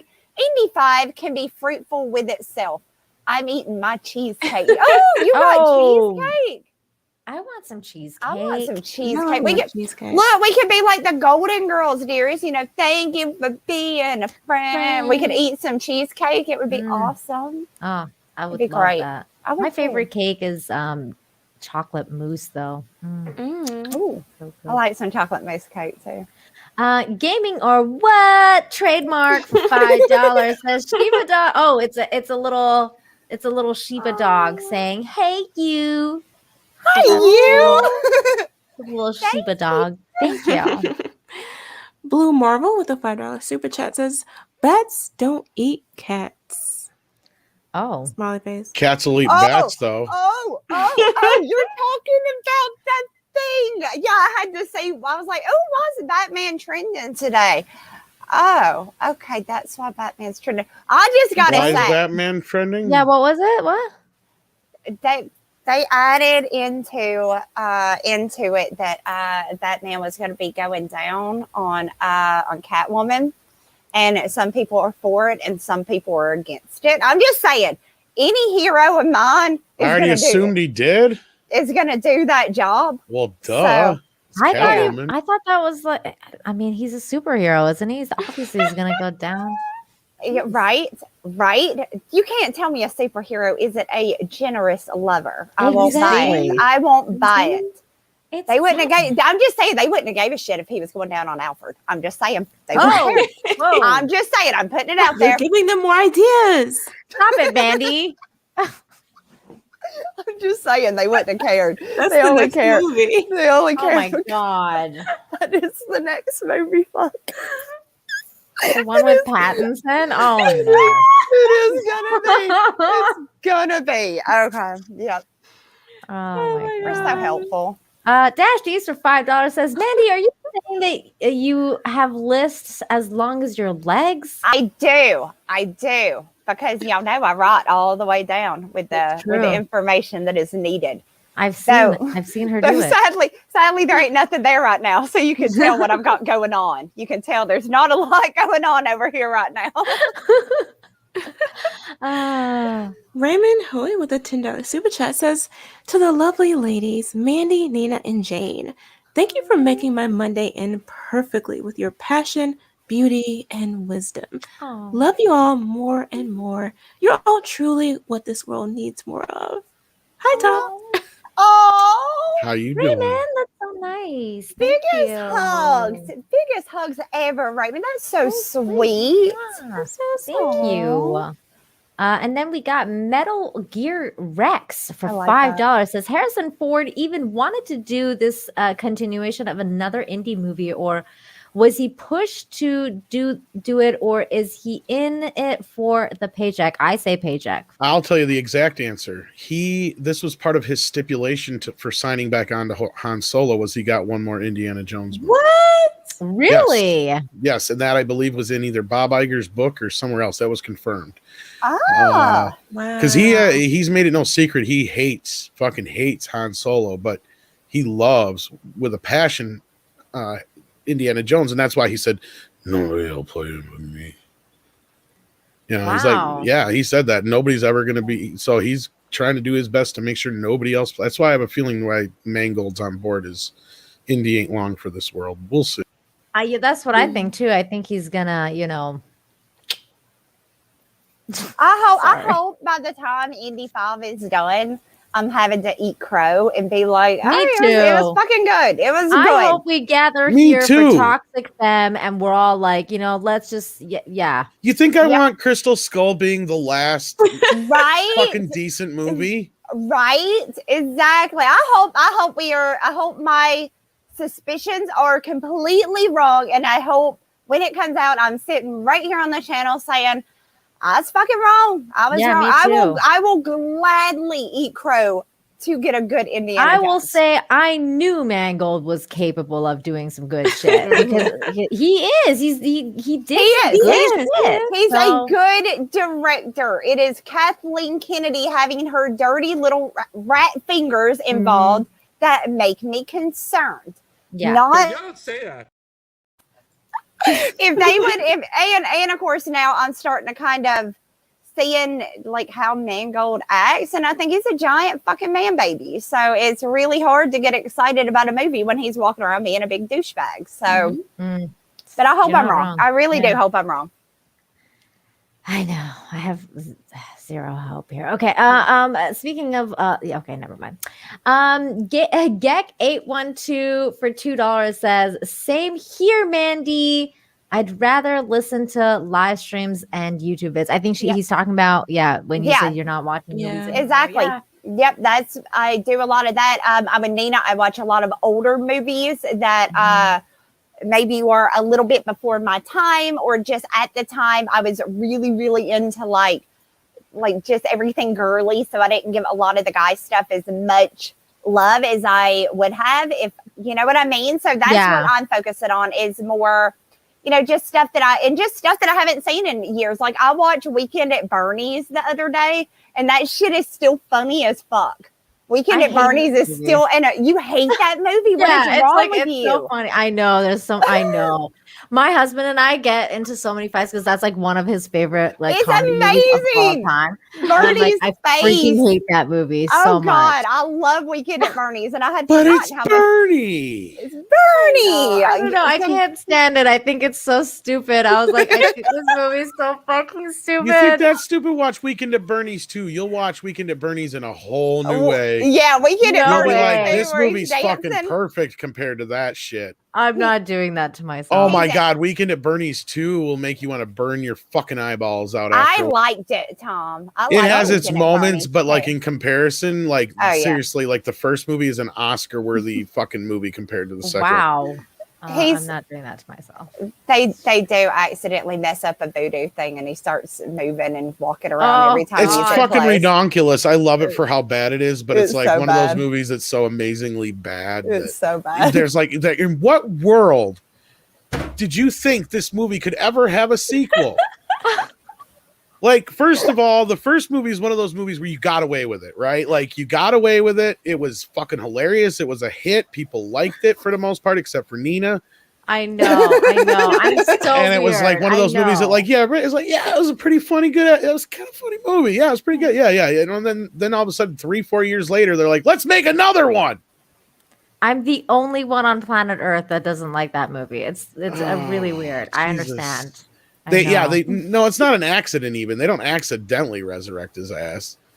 They fuck up the voodoo ritual. Yeah, though. they fuck it up. Something happened with the chicken, like they couldn't get a live chicken, so they used a bucket of chicken. Is that right? It was something like that, fuck and yes. it fucked it up, and it fucked up the voodoo thing. Now I got to tell the plot. Oh, it takes God. place like the day after the first film, right? Yes. The movie literally starts with him IDing his body, even though they would not be the ones to ID his body. But anyway, they're the ones that are IDing his body, and Andrew McCarthy's hair grew like 6 feet overnight. Oh my God. So then it moves on, like, the money that he stole Yes. is evidently buried at the bottom of the fucking ocean, and only he knows where it is. So this voodoo lady works with these guys that want his money to bring his ass back to life. They fuck up the voodoo ritual, so he only comes back to life when there's music playing. I think I remember this movie and I blocked it out of my brain.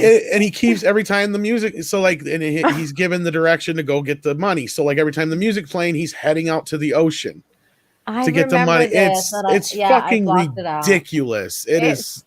And I know I'm explaining it here. I sound like I'm like, I can't, this is a movie. This is a fucking movie. Oh, But come you know on. what? You know when they Mandy? took that little thing and they shot through him trying to get the chest and they go through him. That shit was fucking great. It was I was just so about to bad. say, you know what, though, Mandy? For your sake, I will say this. I will watch Weekend at Bernie's 2 12 times over in a day before I'd watch The Last Jedi. There you go. You know what? Me too. I will say that because that I will never watch ever again as long as I live on this planet. And they pushed the shit out of that movie when it came out. They even had fucking the three of them hosting the original movie on Fox. They did. Oh my gosh, I remember that now. They did. It was great though. It was so bad. It's good. They're both. I like the first one better, but they're both really, really funny and really good. Okay. I think it's your turn, Jade. Yeah. Gag812 with a $2 super chat. He says it's elitist mentality, also in science, literature, and art.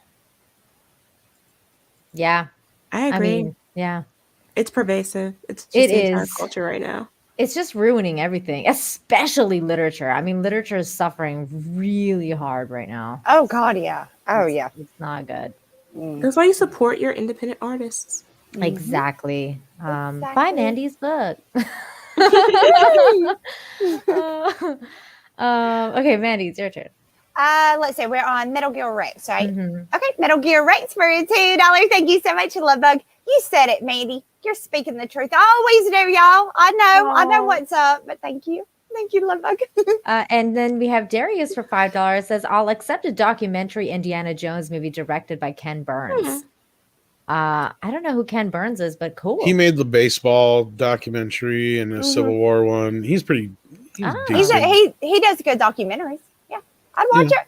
I'd watch it. The new number 2 with the $5 super chat says Indiana Jones collection just came out in 4K last week. I'd get it, except A, not giving Disney money, and B, it's got the crappy 4th one included. Disney don't get any of the money as far as I know. Maybe just through Lucasfilm in a small portion or whatever portion they have. It's through Paramount. I will say you'll be lucky to find it anywhere because a lot of people didn't have it in stock. I got mine today. It ain't worth the $90. Oh, Really? It is fucking chintzy as shit. You only get the 4K Blu-rays. You don't get the regular Blu-rays, and not all of the special features are carried over from the previous releases. So that means you have to hang on to not only your Blu-rays from before, but your DVDs from before if you had them. Because if you want all the special features, because they didn't carry them over. Really? And yeah, for $90, they don't even give you that? $90. Yeah, that's shit. on sale.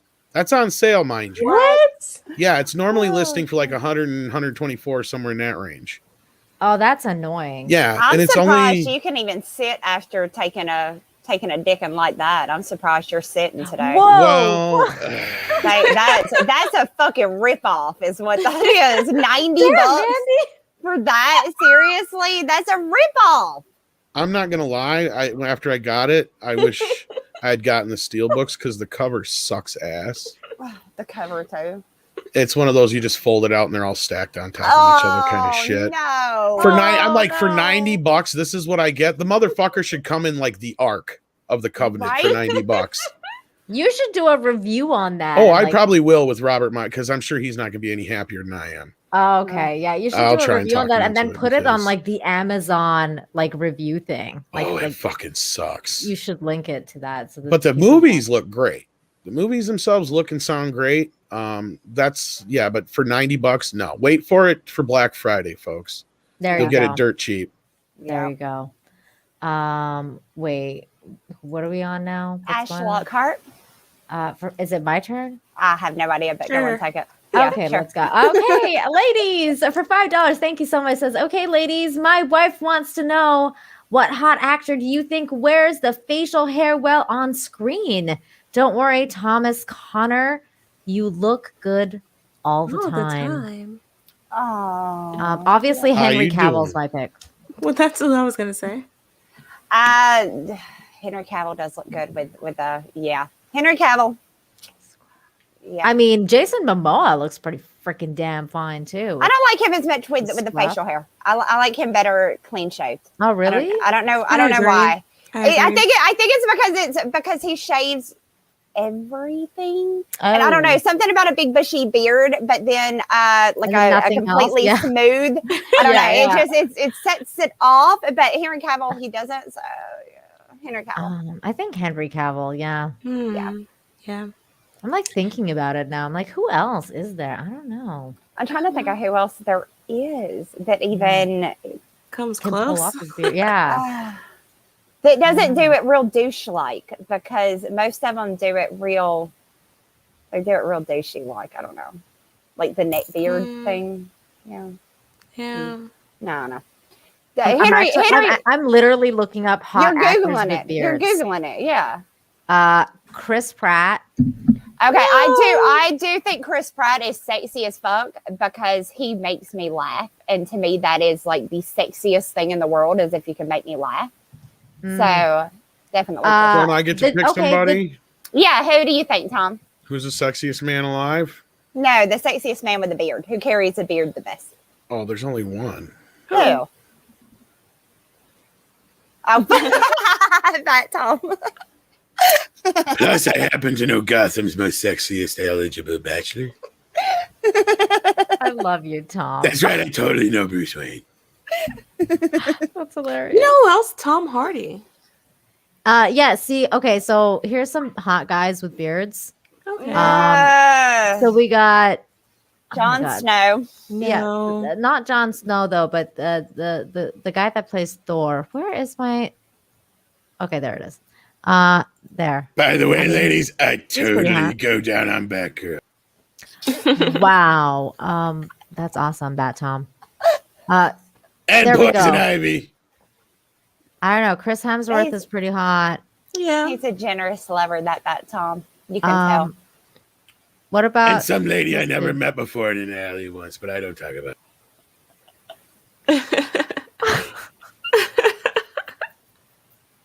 Oh my god. Okay, so I don't know what to say. What about this dude? Chris Pine? Yeah, he's pretty hot. He's okay. No? No, He's all right. no, Chris Evans? No. Yes. Yes. Okay. Absolutely. If he just shuts his fucking mouth, yeah. I know. I agree with you. I Mandy. can't look at that smug look, and I know what he's thinking. I He know the needs to kind of shut his SJW mouth. woke shit he's thinking. When he came back as the rough Captain America, I was on board with that. I was on to board speak. too, Jane. Oh, okay. Here we go. All right. Oh, okay. Okay, that's enough of this. That one. We need. Yeah. You guys are getting distracted here. We do that We need to move sometimes. on. That We need to move on. happens. Where's Mandy's hand? Yes, I want to see hands, ladies. We were getting real toxic over here. No tubing over here. Yeah, no tubing. Okay, here we go. You wait. rubbing? I read that once somewhere. You rubbing? You get it? You rubbing? You get? Did you just say you rub it? Oh my god! I read that somewhere, and I thought it was funny. I thought I'd share it with y'all. God. Whose turn is it? Because I don't Mine. Okay. Innovator SH with the $1.99 super chat. Will and Grace, they did it already. Yeah, actually, true. That's true. But they don't have to be original anymore. Remember, they just do it again. It worked. It worked for Will and Grace. Did you guys watch it, Will and Grace? I've never seen it. Fuck no. I did. It was good. I liked it. Really, Jane? Mm-hmm. You liked it? Yeah, it was good. I mean, near the end, it kind of went. Didn't they even do a revival of that recently? Yeah, it was terrible. Oh, they can't leave well enough alone.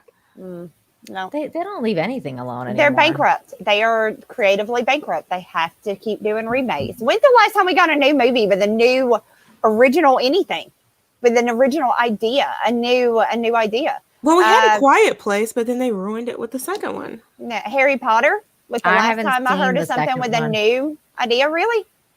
Everything else. Yeah, I mean that's pretty original. Yeah, that was original. It was original. Actually, I think she was sued for copying some other shit, but yeah. Really? Motherfucker, really? No shit. Really? Tom, go back to the back. Quick, it's true. Oh, that's funny. That's funny. I think she settled out of court, but still. That's funny though. It's kind of like Twilight, right? Like Twilight was kind of. Twilight was original. Fan fiction. No, it was fan fiction. No, but I read that Twilight was original because she dreamt about Edward. Original, but the fan Grey. fiction part was 50 Shades of Grey. That's what you're thinking of. Yeah. If- But even Twilight Shades ain't of that Grey. original. Twilight's kind of almost like Lost Boys in a way. And then you just That's make the true. vampires into like non-threatening, fucking fantasy things.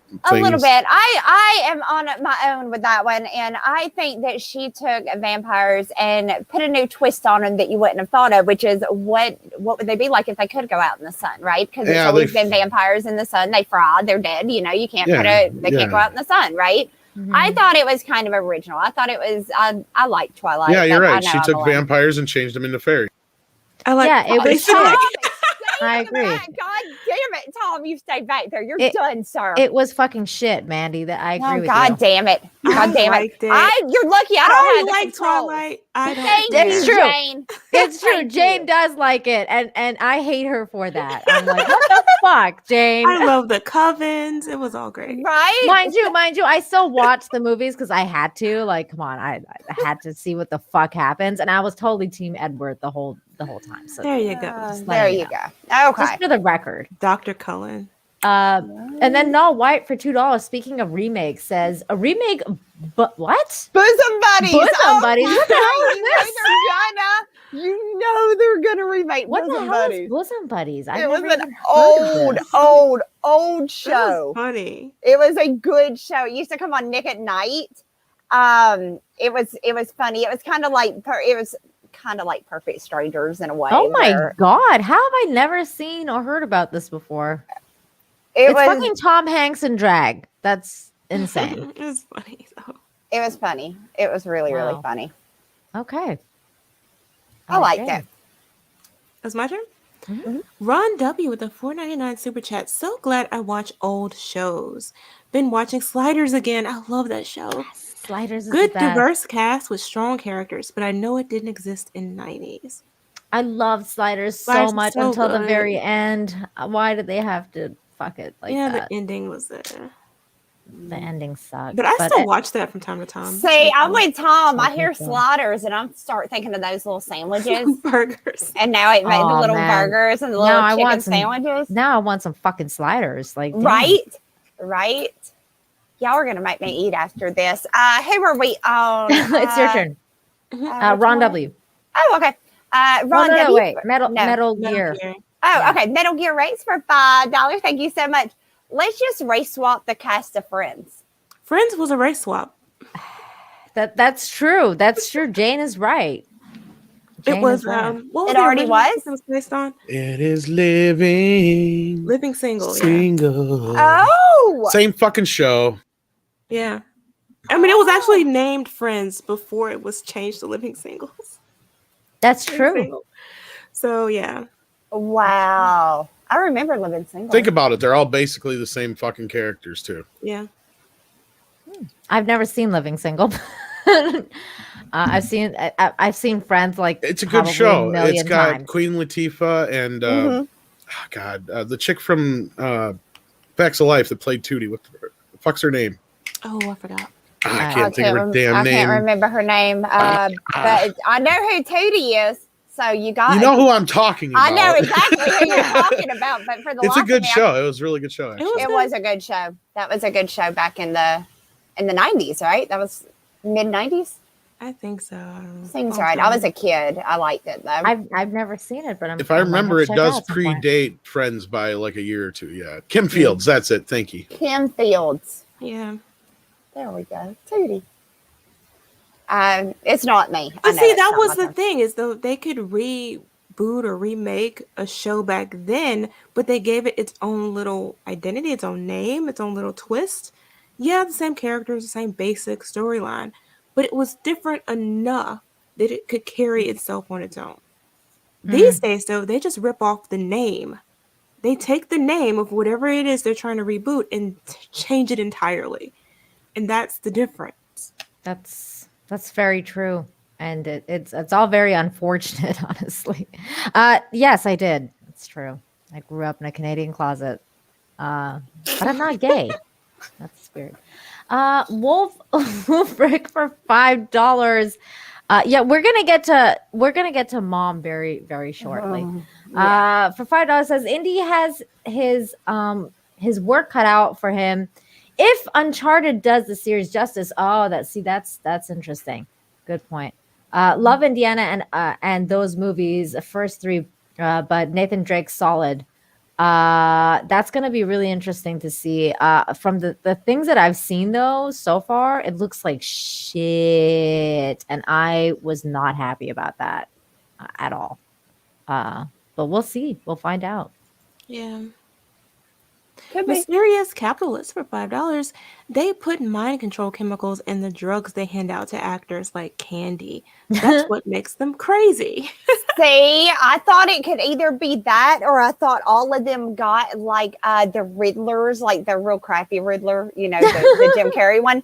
One of those devices that they put on their TV, and they just kind of like go crazy from that. Like the little almost like they did on what was it, the Halloween that doesn't count. It was called The Box on Batman Forever. I The think. Box. That's it. Yeah, but they did the same thing with the real shitty Halloween, the one that's not even Halloween, with season. Don't say it's shitty. Season of the Witch. It was fucking horrible, Tom. No, it isn't. Tom, really? You're gonna take up for that? I will. Oh, hell, spells. Wow. It's not meant to be a sequel to the other films. Then why did they call it Halloween? Right. Because I go see my interview with the director. Oh, You interviewed the director? Now I gotta watch it. Okay. there you go, Mandy. Those short stories they wanted to start. Halloween 2 shouldn't have had Michael Myers in it to begin with. John Carpenter was sued into writing that movie. And then when they got to Halloween 3, he was allowed to do whatever the hell he wanted. And they really wanted to do like a Twilight Zone anthology of films to where the only thing that would connect them would be the season of Halloween. But since they had already done another one with Michael Myers, the expectation was, where's Michael Myers? And he's like, well, I burnt the motherfucker to a crisp. He's dead, So, but then of course they just brought him back again. They're like, nope, bring him back. I know. As a kid, I went and rented that with my sister. Yeah. And I was really excited to see Michael Myers, and I got Season of the Witch, and I was not. I can see that mistake, but see, I got to see Season of the Witch before I saw the other films, so I saw it as a completely different movie. And to me, it's like as a little like story on its own. If it was just, they should have just called it Season of the Witch. Is what I would have had no. John Carpenter presents Season of the Witch is what it should have been, and nobody would have batted an eye then. Nope. They got me by calling it Halloween, because it just like that'd be like doing Friday the 13th and not having Jason in it, but you got a worm killing people. I mean, it's, Oh my God, I've never seen it with that before. Don't watch Jason Goes to Hell. No, I shall not. No, I did watch that. It sucked. That was horrible, right? Yeah, that's where he's a worm. That's what it's like. Yeah, that's where he's a fucking worm. That's right. Yep. Okay. Yep. There you go. There's I interviewed that director too, but I can't stick up for that one at all. My goodness. Melvin Belliard for $20. Thank you so much. Says good evening to the lovely ladies of Toxic Femininity and Tom. Batman and / Bruce Wayne would not have as many women fighting over him, despite knowing he has slept with half of the women in Gotham, if he wasn't a generous lover. You don't know shit about women, dude. Not a fucking thing. Oh my God. I gotta tell you, the more you get, the more they want you. It's competition. You know how competition's good for business? Guess what? Competition's good for business for Batman. Peace out.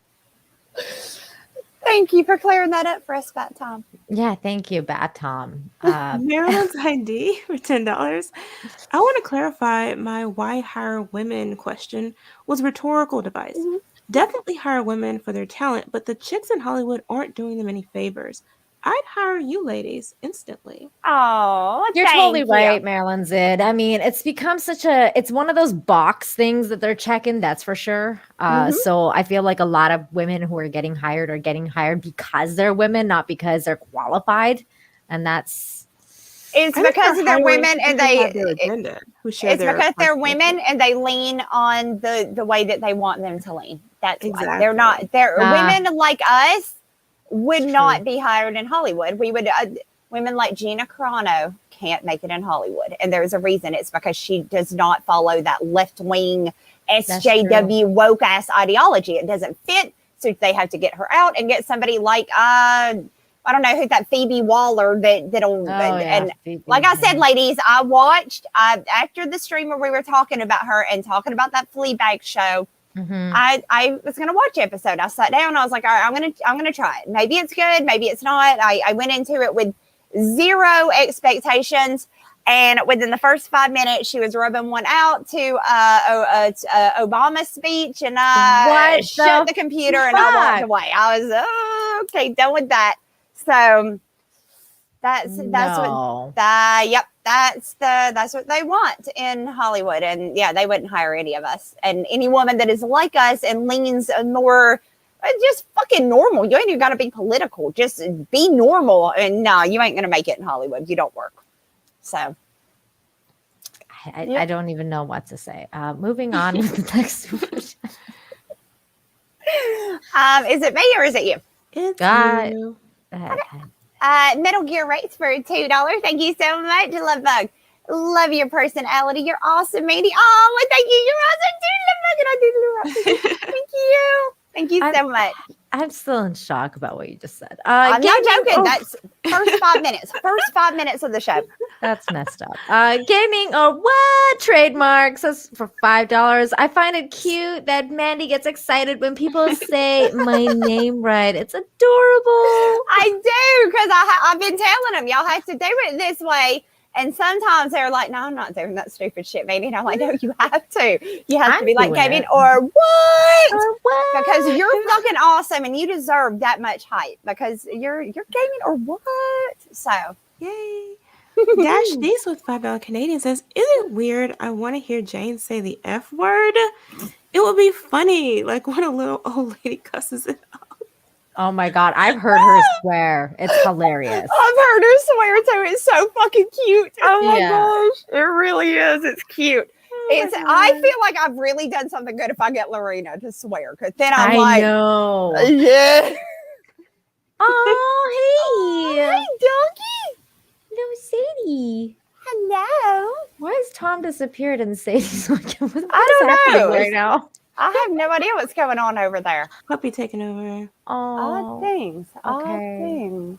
How is it my turn? I think it is. But- I have no idea. Yes. House of Trade is for $5. Thank you so much. Says, ladies, you wake up with abnormally long armpit hair and you realize your special time of the month is coming soon. What's your reaction?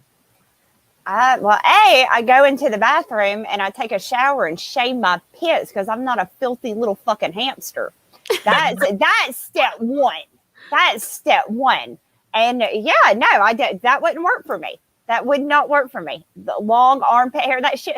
It's so disgusting. It's so gross. It's filthy. It's I would disgusting. definitely go and clean myself as well. That is my initial. Yeah, the only one that wouldn't are dirty fucking hippies or something. I don't know. I don't know who does that. Who's cool with that? Jane, what's your Sporting News podcast. what's your reaction though? Oh, my If you have- reaction? yeah, Yeah.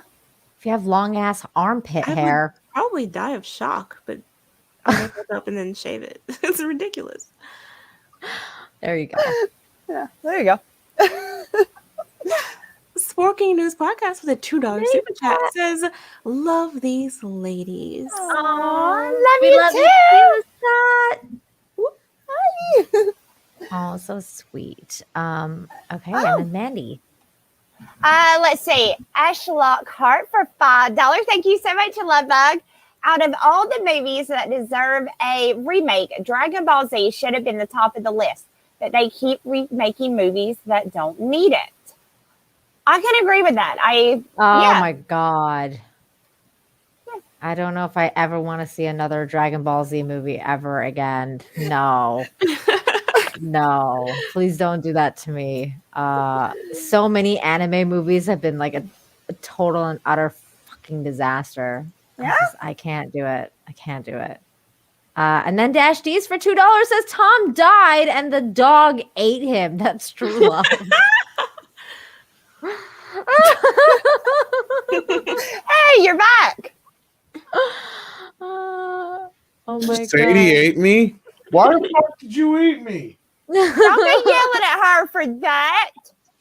She knows I better. love She you. did what she had to do. I love Sadie. I do too. So cute. I do too. Okay, well, we're finally caught up, so we get to move on to the next topic, which is period woman weird. Before we do that, though, we have a bit of a video from a while back.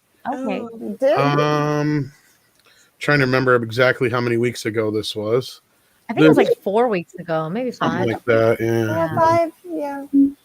Seems right. The 18th. So yeah, just a little under a month. Yep. Yeah. So here we go. Let's check this out. How come it's always the women in comics that are under attack? Because how come like no one's ever saying, look at this man's body that's like super muscular, like he's got an 8-pack and like all this stuff. Like that's not a problem. It's always just the women who have tiny waists and big boobs that's a problem. Like why is that not a problem? Is that not, promoting a different kind of body image too? I mean, I don't understand. Shouldn't it be both ways? If this is a problem, that should be a problem, right? Well, it should be, but they're not trying to get men to cover up. They would love nothing more than for us to bind our breasts, cut all of our hair off, and walk around with no makeup, with armpit hair hanging down to our knee. That's what they want. And I'm not doing it. Thank Mandy you. called it. I called it. Welcome to M.O.M, you guys, where this bitch has the longest armpit hair ever, uses it like Spider-Man to swing herself across the city 4 to 7 days out of the week. She is a superhero that can use her zits to pop on you and blind you with the... I won't go into my pitch, but I wrote an entire book to go along with hers. A companion, you would call it. I'm working on the art now, but I am working on a companion. I'm going to try to pitch it to Emilia Clarke and see if she's interested in this ash can that I am making to go perfectly along with her book. I'm excited for that. That Are sounds you? awesome. It's Yeah. good. It's good. She creates nunchucks out of feminine hygiene products in my book. Oh my God, that's what I said you should do. The tampon nunchucks, right? Tampon nunchucks. That's right, ma'am. That is right. That is. Oh my God, yes. Yes. I listen to the fans. What can I say? Tampon nunchucks that are used. That's why nobody wants to get hit by them because they're used. I used to have a pair of those, Tom, but they got taken away from me. I'm not allowed to have nunchucks anymore because I kept using them on people. Like they were foam ones, and I really had a lot of fun with them. I got a whole box. Do you have a box of nunchucks? Oh my God! Why do you have a box of nunchucks? It's because he likes Teenage Mutant Ninja Turtles. I used to do martial arts when I was younger. Don't lie. You dress up in a costume and go fight crime at night, don't you? That's why you're always so fucking tired. Oh my God. He's got like weapons and shit. And I got the sidekick the dog.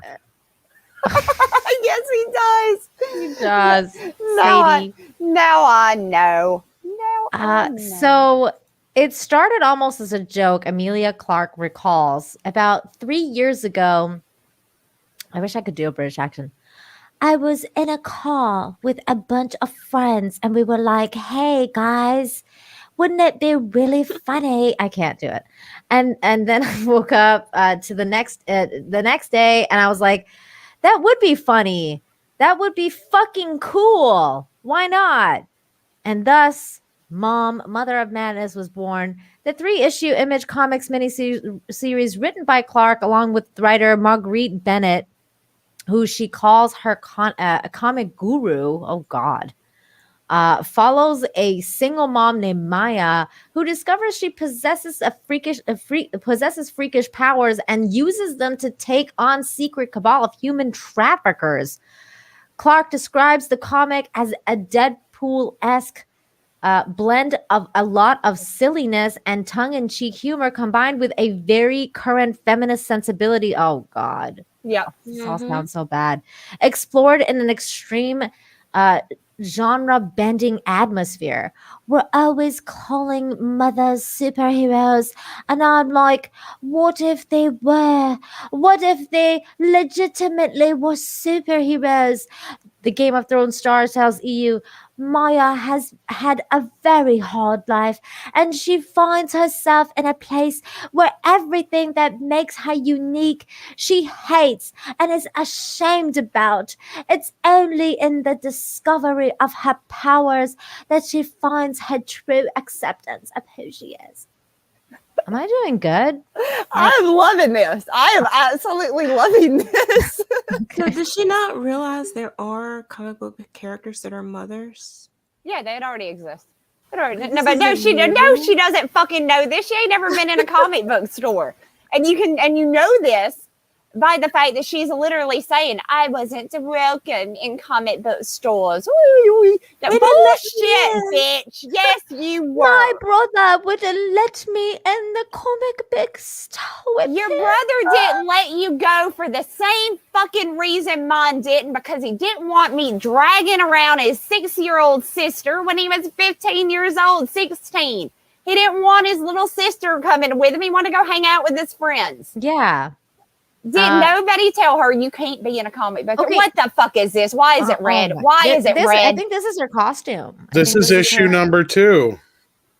Yeah. I think this is her bitch got costume. lots of issues. So here's the thing, though. If you go back to the original cover, Tom, for a second, I just want to point out that I think this has got like major weird murder vibes, like serial killer vibes all over it for me, because it's got like, I don't know, it's like when you're sewing people together and it's got like this weird sewing, like that movie May. like that movie. Yeah, made. like it's got like this looks psychotic. Like this freaks me out when I look at it. It doesn't make me want to buy it. No, it looks like the what is that? Like an old Styx album. Do you know what I'm talking about? Like Tom, you'll know what I'm talking about. Which band Mr. used this? Roboto? With that though, didn't they have weird shit like this on all of their covers and stuff? Maybe. I don't know, but it looks like Baron Zemo or like some trippy like Nirvana album or something. Yeah, it looks like it doesn't look like a comic to me. It doesn't look like a comic, but it looks like a music album, like a really weird band or album. It makes me think murdery. Like I'm like, and also they're literally flipping off their fans already. Like literally, like on the cover. Oh, but that's you ladies, don't you know? That's because we can't be nice because we're girls. We got to be like, yeah, fuck the patriarchy. Yeah, we have to do that. And while we're doing it, we have to make sure that our armpits are really long and really stinky, and that we quit taking any kind of accountability for our personal hygiene. Don't brush your teeth. Be free. Let's be dirty fucking hippies. Yeah. Oh my In fact, can't leave that out. I can't stand it. It's fucked up. It's creepy. It's creepy as hell. Yeah. They're not people, they're hippies. Right, I do sound like fucking Cartman. That's what they drove me to. They drove me to the point where I sound like Cartman nowadays. I was watching King of the Hill the other day, and it was the episode where they go to the woods. They go to the park. They go camping, and the hippies show up. The hippies are taking over, and then like one of the hippies comes up to him, and she's like, "Can I have some money?" And he's like, "No," and she's like, "Fascist."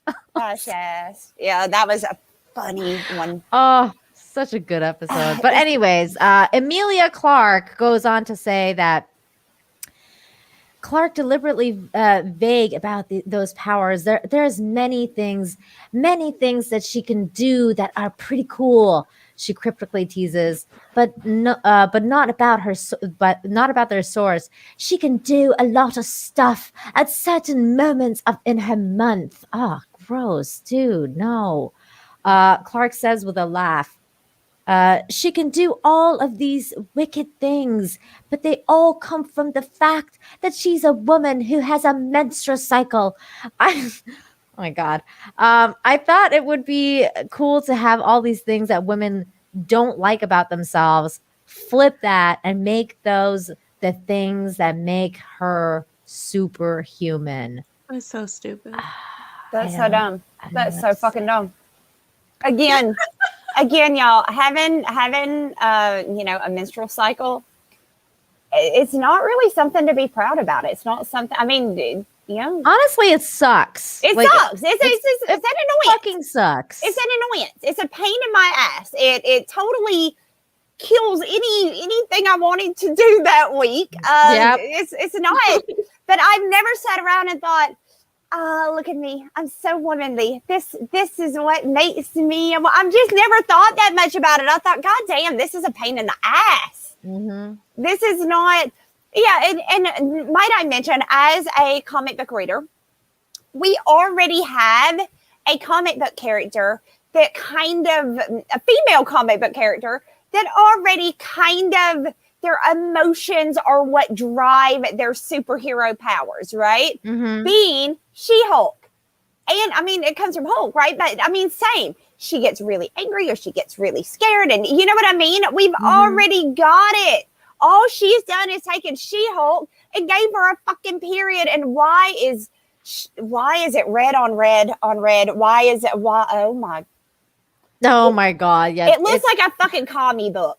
I'm sorry. I keep thinking that the reason that she went fucking crazy is because she ate like, a heart on Game of Thrones and all that blood and everything. Like just Mad Queen. Yeah, she just went fucking insane, and she's like, "I'm just gonna make a comic book about blood now, and blood and period blood all over the place, and we'll just make her throw it at people."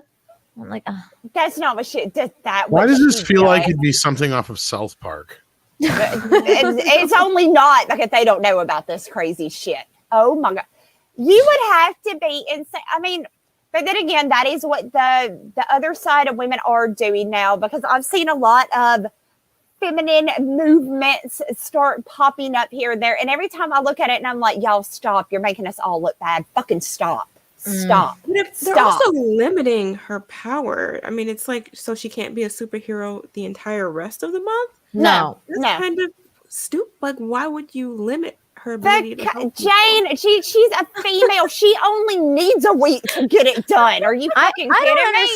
I don't understand. Like, does human trafficking just like not happen any other day of the month? Like, is it? I don't get it. What sense does that make?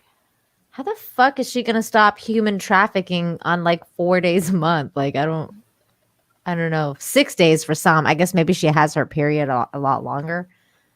Yeah.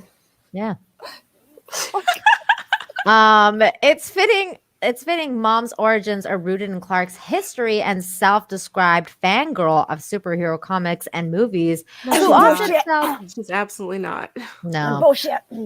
Who often felt shut out of the world because of her gender, in some cases, literally. No Comments? way. Absolutely not possible. Yeah, no, I She's don't. full of it. I think she's full of shit too. Wait, my accent broke for a second. What did I sound like for that second? I don't. Apparently, I need to know, what did I sound like? Did I sound British? Oh, mate. Because my artist is British, and I always try to talk like him, and he just says, "Stop." He doesn't appreciate. Peter's gonna hate my British accent. My brother was a comic nerd growing up, and I wasn't allowed in the shops. The actress recalls, I wasn't allowed to go in with him because I was the loser's little sister, and the moment that I was allowed in, there weren't a lot of women in those covers, and there weren't a lot of women in the shops, so I didn't feel safe to explore. You didn't feel safe? Age. You didn't feel safe in a comic book shop? No, he didn't just want you around because you're coming up with stupid shit like this. Mm-hmm. It's because she was a little sister. If you would have been a little brother, it would have been the exact same. But all right, let's go on and talk about. It never happened. No, it didn't. It never happened because, first of all, when I was a kid and I went in comic book stores, let me name some of the characters that I literally saw with my own eyes on covers. We got Wonder Woman. We have She. We have She-Hulk. We have Storm. Storm. We X-Men, like freaking Rogue, Storm, like all. Yes. There is not Captain Marvel. a low number of females in comics. Black Widow, yeah. You could go on for fucking Mary days. Jane, even though she wasn't a superhero, but she was still on the covers. Awesome. She still made the fucking covers all the time. Felicia Black Hardy. Cat. Yep. Catwoman. Catwoman had Catwoman, Superwoman, Wonder Woman. Yep, Supergirl. Yeah. Woman. There was not a small amount of women on covers. So again, bullshit, Emilia. No. It makes no sense. What she's saying makes no sense. And honestly, like, her brother sounds like a little dick. I'll tell you that much right now. It just sounds like he didn't include her and she was bitter. And then she was like, I'm going to lash at all the comic book nerds who didn't let me in the comic book shop. I don't. Yeah, or she's just lying and throwing her brother under the bus to make herself a victim. I'm gonna guess she's just like, Elektra, you guys, Elektra, come the fuck on.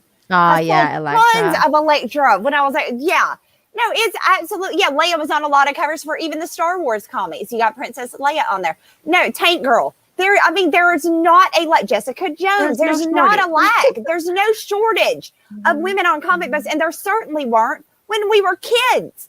That is absolutely 150% incorrect. It's not a correct statement. Well, what's hilarious is that clip that we clipped from a month ago. Mm-hmm. The problem is usually there's too many big-breasted women in these comic books. Right. Yeah, but now there are no big-breasted women on comic books. Thank God Emilia is here to save us and to give us something that, as females, and as myself, I don't know about you ladies. Well, I do, but not really. But as a mother myself, I'm so glad Emilia was here to make a comic book for me. Right? Yay! Yay! I mean, okay. So here's the thing. I'll say this because I'm not a mom. but I did grow up with a single mom. Like I was a single child, and I grew up with a single mom. And I think that they are superheroes. And I know someone really, really, really close to me that is a single mom. And I'm actually writing a book about that myself. Like I'm doing a children's book based on the fact that, the little guy finds out that starting to realize that his parents are separated and starts to ask the hard questions. That's what my book is about. So I understand the struggle of being a single mom more than anybody. Unless you're a single mom yourself. So I understand that struggle and the fact that they really are like superheroes because they have to find time to do both jobs. It's a fucking crazy time. It's madness. And obviously not to take anything away from you, Mandy, but it's just like, being a mom is I can't imagine job on its own. Like when you I have can't a imagine partner, not having help. I can't even for a second. There's no way I could be doing this if I didn't have help. There's no way. It's craziness. It's crazy town. It's one of those things that you probably never want to experience if you're, a woman. You don't plan out being a single mom. Usually, it just kind of happens. But the point I'm trying to make is that it's an idea worth exploring. An idea about single motherhood is something that's worth exploring. Now, combining it with women getting their period and then making a mockery out of it and like making it so that they're swinging from their armpit hair and they're I don't know, like they have these hormonal problems that are like becoming superhero things, tropes that they're trying to play with. Like instead of like a Spider-Man shooting web out of his arms, like she's shooting hair out of her armpits. Like it's kind of like, it doesn't seem empowering to me. It feels disgusting and it feels icky. Like I'm just like, this doesn't empower me. Does it empower you? I don't know. No, it absolutely disgusts me. It really does. It really, really, truly. Now, again, I was raised in the South. I was always taught, that women you should be mysterious. There's just some things you don't need to when you go to the bathroom, you don't call people in there to check it out. Like, hey, look what I did. You know what I mean? There should be a little bit of mystery about you as a female. You should hold yourself to a higher standard. Yes. And this is not a higher standard. This is fucking disgusting. It's crude and it's disgusting. And no woman in the world feels empowered by something that happens once a month that can't be controlled. Well, a mother is already a superhero because she can do something that no man can, and that is harbor life. Yeah. And not only that, I like this what Melissa Lord says. My best friend forever, Zelda, is a single mom with 3 kids. She's a superhero. Emilia Clarke is a joke. Mother of periods, get the fuck out of here. Thank you. Yeah, thank now, you. here's the other thing is, where's all the mothers saying, wait a minute, where's Emilia Clarke? Get off fucking talking about being a single mother. A, she's not a mother. B, she is the most fucking privileged fucking woman, one of the most privileged women in Hollywood. Yep. Give me a fucking break. Yeah, she has no idea what real single mothers go through. Because I'm sorry, if you're a single mother in Hollywood and you can just pay somebody to come in and you have a on-staff chef and on-staff nanny and on-staff, you know what I mean? Yeah, full-time au pair and shit. Like, oh, fuck yourself. Yeah. Fuck you. You do not understand what that children. is like. Yeah, you visit your children. Exactly, Jayne. You visit when it is convenient for you. Yeah, this is it's insulting.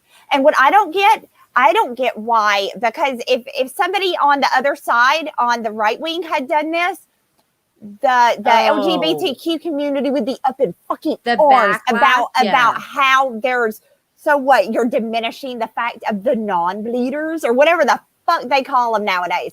So where are they? Oh, it's coming. Where are they with this? You know it's coming, right? It has to be. It has to be. But then again, it's Emilia Clarke. So is it coming? Because I made a tweet about this and I put, oh no, when I first saw it, or oh dear, something like that. I had somebody attack me for like over and over and over again going, no, you don't understand. And I'm like, no, you don't understand. Period blood is fucking disgusting. It's nasty. It is not something that we should be like picture framing and hanging up on the wall on the fucking refrigerator. Like, look what I did. No, it's fucking gross. It's nasty. Why are we? No, I'm not okay with No. any of this. What about you, Jayne? Do you feel empowered? I think it just is a continuing attack on femininity. Honestly, I mean, we've seen them go the route of over masculinizing women, and this is just an additional attack in a different way by making fun of and undermining certain aspects of what it is to be a woman biologically. Yeah. So it's a continuation of this ongoing thing where they're just trying to tear apart who it is and what it means to be a feminine traditional woman in the full meaning of that word. So that's how I see it. It's just to me a bigger part of their agenda overall. Just I agree.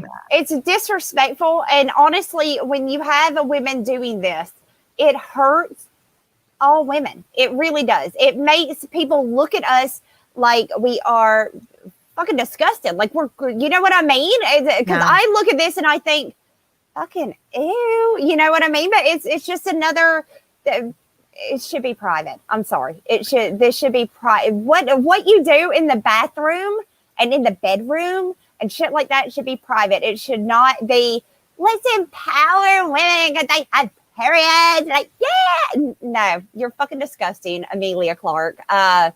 You played with fake blood too much on Game of Thrones, and you were trying to bring this into yet another fandom. And no, thank you. No, thank you, bitch. Well, and I call bullshit on her whole story about the whole, my bro wouldn't let me go into the comic book store thing. It's because she was an asshole little. If that happened at all, it had nothing to do with the fact she was a female. It had to do with the fact that you were the little fucking sister. And hell, my brother took me to comic books. He's the one that got me into comic books. But there were times when him and his friends were going to be playing D&D or playing something else, and he wouldn't let me go because he didn't want to watch my little ass while he was trying to play a game and have to keep up with what the fuck I was in there doing. You know? And that wasn't because I was a girl. It was because I was an asshole kid, and he didn't want me. He wanted to be able to sit around and, talk about honeys with his bros and shit like that. Didn't want me. Can I have dick? And aggravating the fuck out of him the whole time. But then she goes on to complain about the cons. Women fans. The cons. At the Comic-Cons. It's like, so you complain all the time about not seeing women in the shops, blah, blah, blah. You go to the Comic-Con, you see women. But not the right kind. But not the right kind of women. Not the right kind of women. Exactly. These aren't the women I want to see. I want to see the free bleeder movement here at the Comic-Con. Yeah, this is what she said. She said, I'm still not seeing a lot of women. I'm still not seeing women that aren't in Leica reflected back at me. Are there any women out there that are super powered but aren't in a skin tight costume? Not that I can see. That's what led me to the wouldn't it be funny if conversation? And it's like, dude, bitch. Go back to that cover. Please pull that cover up for 1 second, please. I need to check something. It's like, do you remember what you were wearing in the first season of Game of Thrones when everybody was cosplaying you and you were basically wearing like a crop top with a really sexy skirt thing when she was, her wedding costume where she was like getting married to Khal Drogo and everyone was fucking cosplaying her and she probably saw a lot of herself in the freaking Comic-Cons of women cosplaying her and showing off their amazing bods to look like her. Stop me if I'm wrong. Is that not a red motherfucking latex costume right there? Yeah, yes, it is. Is that not motherfucking latex? That if I was to cosplay this character, would I not be wearing fucking latex? That, my dear, is Britney Spears's "Oops, I Did It Again" costume with a fucking ski mask that's red. That's basically that's the fucking costume right there, and a jacket. And that just goes to show that she probably wasn't even that involved in this project. No, she probably came up with the idea, handed it over to a group of all women, right? Because we don't care about talent. We care about what's between your legs, what color is it, and who are you going to use it on? Or they hired her. Thank you. To be the face of the project. You know what I hope? Be not involving there her it all, is. That's her costume right there. Do you know what I hope, you guys? I hope she goes to another convention. I hope that women are cosplaying this character, and I hope that all around her table is stained fucking red. I hope that these bitches just come and be the nastiest fucking hamsters of all times and just bleed all over the place right there. And Emilia, enjoy, bitch. Enjoy. Look at her. That's her costume. Yeah. Oh, you know who did the bleeding thing first? Carrie. Carrie did the bleeding thing well though. It was gross as fuck, but at least it was awesome, right? It was freaking amazing. But yeah, so she's crazy. She's nuts. Yeah, she's all of the stories. She's nuts. She's honestly, nuts. At least it was more poignant to the story anyway with Carrie. So. Yeah, exactly. Yeah. At least it made sense with Carrie. This doesn't make sense. This is fucking disgusting. And again, I not only have I talked to you, Nina and Jayne, I've talked to many other females in the fandom because this is kind of supposed to be a book for us, for the women, right? Yeah. So a lot of she the said women, that. She's like, I want to make a book for like younger women. Blah, for blah, women, blah. right? Okay, I have not talked to one person yet within our fandom that is like, no, this may be good. You know, give it a chance. I have not heard one person say that. Everybody that said this are like, ew. No, have a little fucking like. But then again, Mandy, we're all very toxic in this community, so I don't know. We're not that's right. what it is. I'm not. I guess I'm just too toxic to roll around with long, nastier armpit hair. So you had people like this gross. coming out in defense of this comic to like EVS, especially because EVS was one of the people. Oh yeah, they're mad at him. Yeah. I mean, this chick was next level. I mean, she's threatened to dox him and everything. Sir, I most definitely. Oh wait, why is she British? Sir, I most definitely will enjoy this comic. You're a man, so you clearly would not understand what a woman goes through and feels on a daily basis. And to finally have a superhero normalize everything we experience is fucking amazing. I praise Emilia for that. What do we feel on a daily basis? What is she talking about? What do we feel on a daily basis? Please, Emilia, tell us what we feel. I need your expertise on what I feel as a mom on a daily basis. Please, Emilia, break it down for me because I'm confused.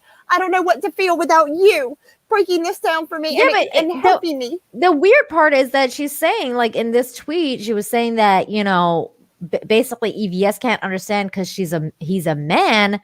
But here we are, 3 women, and we're like, we don't understand what the fuck you're talking about. I don't understand it either. No, I don't think they do. They pretend that they don't see the women who criticize their foolishness. No. Yeah. Oh yeah. No, we don't exist. Or I love this too. I love that we're pick me girls. We really do get it, but we want the guys to think we're cool, so we lie about it, so we can be the cool chicks. Yay! It's all about you wait around all day to wait for me to tell you guys how cool you are, don't you? I do, and yet I still ain't got the fucking DM, Tom. I've been waiting.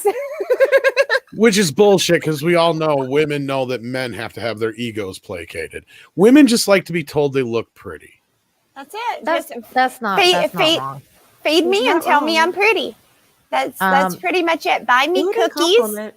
So you had you also had stuff like tacos this. And touch your butt and you're happy. Yeah, I like tacos and nachos. I'm gonna have to get some nachos too. I have no problem being proven wrong. My issue is men mocking a comic book character that represents what a woman's body goes through on a monthly basis. It's called being respectful. It doesn't need to be a comic book. It doesn't need to be a book at all, except for maybe like that in like 6th grade or 5th grade when they hand you the what my body goes through little pamphlet that all little girls have to go sit through in elementary school. Other than that, in the story. People have a right to criticize whatever they want. Exactly. If I wrote a book like this, I would expect some criticism on it. Yeah, but honestly, that's what we've been talking about all day. It's like nobody can criticize anything anymore. That's what happened with Matt. He was just criticizing Indy 5, and then there comes this freaking director being like, you know, la-di-da, and then now, you know, you had somebody who was a veteran comic book artist and creator talking about, look, nobody wants to read about women's armpit hair and time of the month. This is a fucked up premise. And you had these armies of crazy SJW crazy people just being like, you're fuck you man, crazy fuck that, you know, you don't understand what women go through and this is what we want to read about. It's like, no, I don't want to read about that. I don't want to read about it. I don't want to read about it. Plus, and again, I want to state very loudly, okay? Women are not victims. No. Quit fucking playing it up like we just don't know. We're not fucking victims, and we are not weaker or anything is wrong with us because we have a menstrual cycle once a month. That doesn't make us more powerful, nor does it make us a fucking victim because we I will suffer. say this, Mandy, I will say this. I do sort of get superpowers when I get my period. Well, you come super No, big. y'all are powerful as far as I'm concerned, because if I That- bled for 4 or 5 days, I'd be dead. Yeah, Well, that, but I also get don't an die. incredible sense of smell. It's a blessing and a curse because if I smell Really? something, yeah, like, dude, I can smell anything. Like if I'm upstairs and doors are closed or whatever, and I like, you know, I'll be like, the cat litter needs to be closed, and it's like in the freaking garage. It's Like funny I'd be you like, mention this, it's Nina. weird. I didn't think I'd be popping in this much during this segment, by the way. But Script Doctor was talking about this, actually. There was a script going around Hollywood that they shit canned because it was decent enough, but it was like one of those things where I'm sure they were just like, yeah, this isn't going to work for anything more than like a skit, not a full movie. But what you were just explaining is it's a story about these girls that were like lied to when they got their periods as kids and told that they got superpowers when they had it. So they thought like their super sense of smell and all these other things that come along with that time of the month made them superheroes, but they didn't understand that it was just normal. So like part of the joke was they started this YouTube channel where they talk about being superheroes and shit, and everybody's getting into it, you know, because they're, you know, thinking it's a joke, but then they realize that it's not a joke. These women actually believe it. Wow. So Script wonders if Emilia didn't come across this script at one time too. Or somebody. She's ripping it off. Maybe so. I've heard it Maybe happens so. during pregnancy as well. I've had, when I was pregnant, I had I could smell everything. Like That happens to me every everything. month, but it's a I hormonal don't- thing, right? Yeah. So it's like I think that's what it is. That happens to me every time. And my husband's always like, the fuck, man, how can you smell that? It's like it's like away, Yeah. like it's far away. And it's a blessing and a curse because if it's a good smell, I'm like, this is the best thing ever. And if it's a bad smell, I'm like, fuck. Like, you know. It's just so I guess good. I don't get any of that. It's just a pain in my ass that happens. It's a pain. 5 to 7 days out of the month. I'm a little bit bitchier than normal. And honestly, I'm a little bit lazier than normal. Other than that, that's pretty much it. It's not like every month I don't get on Facebook or like, hey, y'all, look at me. I'm a superhero. I don't do any of that. I just I suffer silently and move on about my life. But I mean, what's her kryptonite? A tampon or Her getting menopause. pregnant? A Tylenol? menopause? Tylenol? Midol? Midol might do it. Midol wouldn't be. Midol, no, because Midol cures all the superpowers, right? That's what I'm saying. So that'd be yeah. kryptonite. Midol would be her kryptonite. Midol or Getting pregnant, I guess. Pregnancy. Or menopause, pregnancy. yeah. Pregnancy is going to put her out of the running for 9 months. So Oh my God. I mean, No, this I hope the world, look at all the traffickers that are going to start going in that 9 months without period girl around. What you gonna do? No, this is a stupid idea. It's stupid. I cannot believe dumb. anybody in their right mind would actually be like, yeah, I'm stoked for this one. It's No, dumb. And also I It's gotta dumb. say that I actually did read a couple of the panels that they put Oh, on. bless you. Did you read it, Mandy? I read the page where it's got the armpit hair laying there, and I stopped. Oh I my saw the armpit God. hair in the bed where she's laying in bed. I read that panel. I Well- didn't read that panel. I hate to break it to you guys, but somebody donated earlier, and I'm sure we'll have enough. They want you to review this, basically. Ooh. I'll review this. I've already said I was going to review this just because So I'll have you guys get it, and we'll pay for it. I will review this hunk of shit. I will, since you guys usually take the. I don't know if I want to. Okay. You guys take you guys. You guys She's do like, a I don't know lot, if I can do so this. I will review. I will review this hunk of Don't shit. make me. But yeah, speaking of super chats, there's actually one that actually said they're putting money towards the campaign. So Wow. That's amazingly Thank generous. you so Thanks for much. throwing your money away because I'm not doing it. No, I'm just joking. I will. I'm just look, joking. if any of the ladies don't really want to, I would never do it. force them to. It's all good. It's all good. I'm just because I would only want to do it if it was in good fun. Like no, I wouldn't it's really funny. want to It's force funny. somebody. I was reading this though, man. I was like, is this real? Because I was literally reading it. I read the one where the guy was like, how's my favorite neighbor and his beautiful but in a completely platonic way mother, and I'm like, I read that one. I read like that. this, like what is this, like I don't Yeah, like, because having a she's joke. I've ever read. no, and I can't figure out, is she being serious or is this supposed to be funny? I guess I'll have to read it. We'll read We the have whole to thing. read it and find out, but she was saying that it was supposed to be like a Deadpool-esque, like blah blah blah, but I like, okay, given I've never really read a Deadpool comic, but would they talk like this? Would they say, how's my favorite neighbor and his beautiful but in a completely platonic way mother? Like, who says that? Nobody said that. The woke says that. The same people that say, hey, I know that we've been dating for 6 months and I know that it's time that I give it up, but I'm going to need you to go on and sign this consent form to make sure. And then, I mean, the same people, because who the fuck's gonna know? Nobody talk says about this. Oh talk my about God. killing the fucking mood. I oh my know, God, right? Like, oh my God. I cannot imagine that I was about to get it on with a guy and him pull out a fucking consent form. I would be so fucking. If he's a celebrity, he better. These days. Okay, celebrity, yes, but I would never be brave enough to delve into their. I don't want celebrity sloppy seconds. I assure you. I know. Honestly, the other thing that I will say too is here's another panel that I have a problem with, and my problem with this is completely like I hate COVID. Okay, I hate COVID. I want to read a comic book where I'm not reminded that I live in a world where people fucking wear masks on their face. Nina. Holy fuck, are you trying to say that you expect escapism within your escapism? I do. You are so fucking toxic. I expect the bare fucking minimum, man. Like, what the hell is this? Why am I being reminded in my comic book that this shit is going on in this world right now? I don't want to be reminded of that. This looks like shit. This looks like shit in so many ways. Oh, yeah. Sorry, Jane, what were you saying? No, I was just saying it's not going to age well at all. No, this didn't have no hope of aging well, Jane. It's about period blood. This wasn't gonna age well whether they put the mask on or not.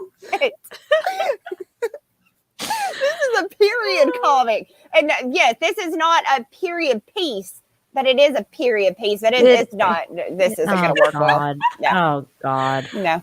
This is from bad to disgusting. worse. There is masks in this comic book. I mean, come on. This is just bad on so many levels. There's no escapism. The escapism is like, oh my God, fucking armpit hair swing. Like, that's the fucking escapism there. But if that's happening, then why is there? I never. Okay, when I was a kid, why are you I wearing admit, a mask? Right. How are you a superhero when you need a fucking mask? Like a mask to keep out a disease. You're a fucking superhero, right? You should be above that in my mind. I don't know. I get that those are normal people, but I don't want to see masks. But I just don't want to see. I don't want to see. At least back to politics. Like, at least leave COVID out of it. Like, don't draw me a story where I'm dragged back into this world. Draw me a story where she's on a subway with a bunch of people, and I'm like, oh, I'm out of this world. Like, at least give me that much. And they're not even giving me that much, where it's not fucking 2020. Okay. It's not 2020. Like, it's another year. Like, The entire whole world is trying to forget 2020. Exactly. Right, Thank exactly. you. Exactly. That's why I like going back to older movies and shit, because that was not a thing that was even thought about. If you watch a movie from like Exactly. 96, there is Exactly. no mention of anything like that, because that wasn't up until 2020. That wasn't a world that we lived in. There was nothing like that. I've never seen anything like this ever. Yeah. So you guys, we will read this. We will let y'all know about it. Yeah. We really will. And we'll but I'm telling you right now, I will not, under any circumstances, y'all will not get me to cosplay this motherfucker. I swear to God, that is where I draw the line. I will not cosplay this. Really? There's no amount of money? $1 million. $1 million. You make me $1 million. You make me a millionaire like Ethan, and I will cosplay this costume. Until it's then, not that bad. Britney Spears did it. No, hun, because the main part of the costume is the fact of what you're going to have to, to skip in getting ready that day. Never mind. Yeah, see, I'm with Mandy. Yeah, right. There you go. Okay, so let's get to the super chats, because you guys have been so generous tonight. I got no amazing. idea what's going on right now. Amazing. Nor should you, Tom. This you don't want to know. It's disgusting, and it's an abomination against everything. Okay, so Mandy, you want to start? If I knew where are we at Crispy Critters? Yeah. Okay, Crispy Critters for $5. Thank you so much, and hey, so glad to see you tonight. Seems like every time I tune in, it seems like someone is talking about bodily functions. I don't want to be. I don't want to be. Fucking Emilia Clarke's friggin' blame Emilia Clarke, Crispy Critters. Stupid blame bitch. Emilia Clarke. And then we had Melissa Lord. Hey, Melissa, for $2 says, love ya, ladies. Daenerys, mother of armpit hair slingers.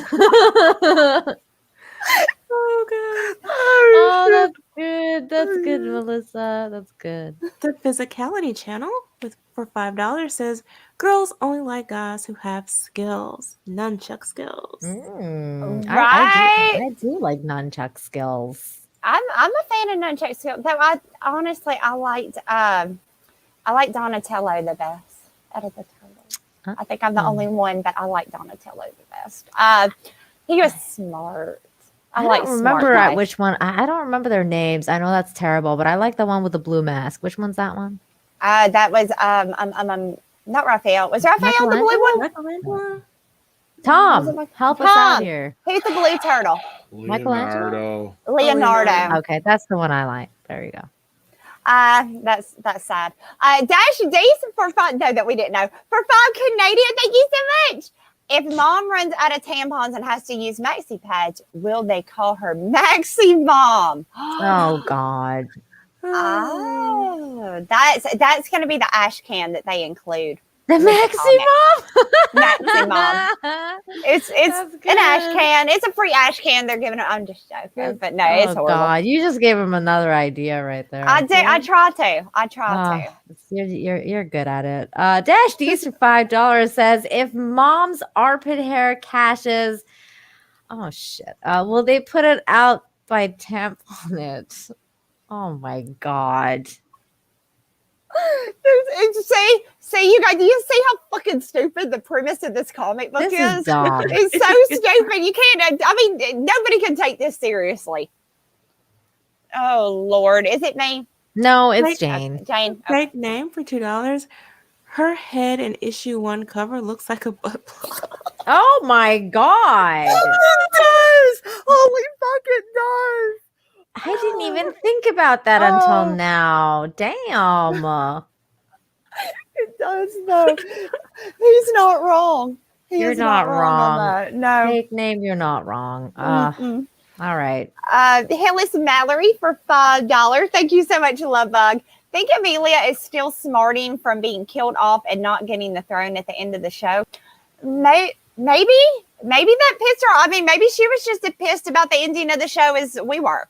Yeah, maybe she was just bitter at Dan and Dave, and she's like, "Fuck all men, fuck you guys." Maybe this. I'm gonna gross y'all out with the grossest book ever. That'll teach them. Yeah, she's like, Fuck Dan and Dave, and fuck George R.R. Martin for never finishing the book. Fuck Yeah. this. He still ain't finished that fucker. I'm still waiting for it. It ain't came out We yet. all It ain't are, coming. though. It ain't It's ever coming. coming out. It's It's coming. never. It's no. coming. Coming. No, Yeah. it's not, Jane. Yes, it is. Somebody made a period comic, and he still hasn't finished the book. This is what's happening right now. That's where we're at. Mysterious Capitalist, thank you so much for the $5. Says, don't worry, Tom. I like Season of the Witch too. Smiley face. Oh. There you go, Tom. See, I'm not alone. They're I'm not even. I've never even seen it, so I can't comment. Well, imagine sitting down to watch Halloween, right? You expect Michael Myers, all right? You don't get Michael Myers. You get this thing that does a little song on the TV and turns everybody into like zombies or whatever. Not really zombies, but they brainwashes everybody. Turn it off. That's kind of weird. Isn't that like, well, it's kind of like Poltergeist, but not really, because Poltergeist would like pull you into that dimension. No, right? it didn't do that. It just said Halloween, Halloween. It did a little song and everything every time. And it was 3 more days till Halloween. Halloween. 3 more days till Halloween. Yeah. Silver Shamrock. Yeah. It's time. It's time, kids. Put on your masks. It's time for the big giveaway. And then it kills them all. Yeah.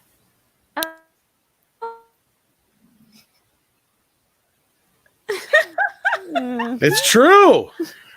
That's the movie. He's not lying. That That's sounds like shit, you guys. It's I'm a sorry. kick-ass movie. But that sounds like shit. Lord. Well, mysterious It's a big capitalist. trick to kill everybody. They make the kids put on the masks, and then when they watch the little bouncing pumpkin thing that goes dun dun dun dun dun dun dun dun, it like hypnotizes them and kills them. Yeah, that's and I sat down to watch Halloween, so and that's what I got. So it was Tom. The next super chat doesn't have a name, Tom. Shit burgers. but it's somebody Canadian, so it's probably Dash D's maybe. Probably. Where is it at here? Which one is it? Bit of a serious latex Dash costume. D's. Yes. Okay. Is it? Okay, that's what Yeah, I it says thought. Dash D's. You all remember the comic where the young girls. What? Yeah. No. No, that Which one one. are you on? The one after Mysterious Capitalist at that one. 10:29, so 11:29. I think that is Dash D's. Okay.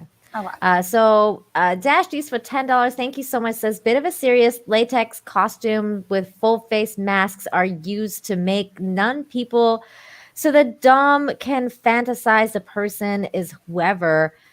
Don't that go against female empowerment? Oh, A little bit.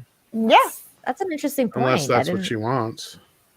I mean, I think all of it goes against power and female empowerment. Nothing about this empowers female. Yeah, that's Nothing. weird. Not one aspect. It doesn't empower women in general. It certainly doesn't empower single mothers. It doesn't. This is not empowering at all. It's weird. At all. It's just weird. What are you doing? I like whatever is going on over there with Tom right now. He's got his weird weapons. I got toys. Yeah, the boys and their toys.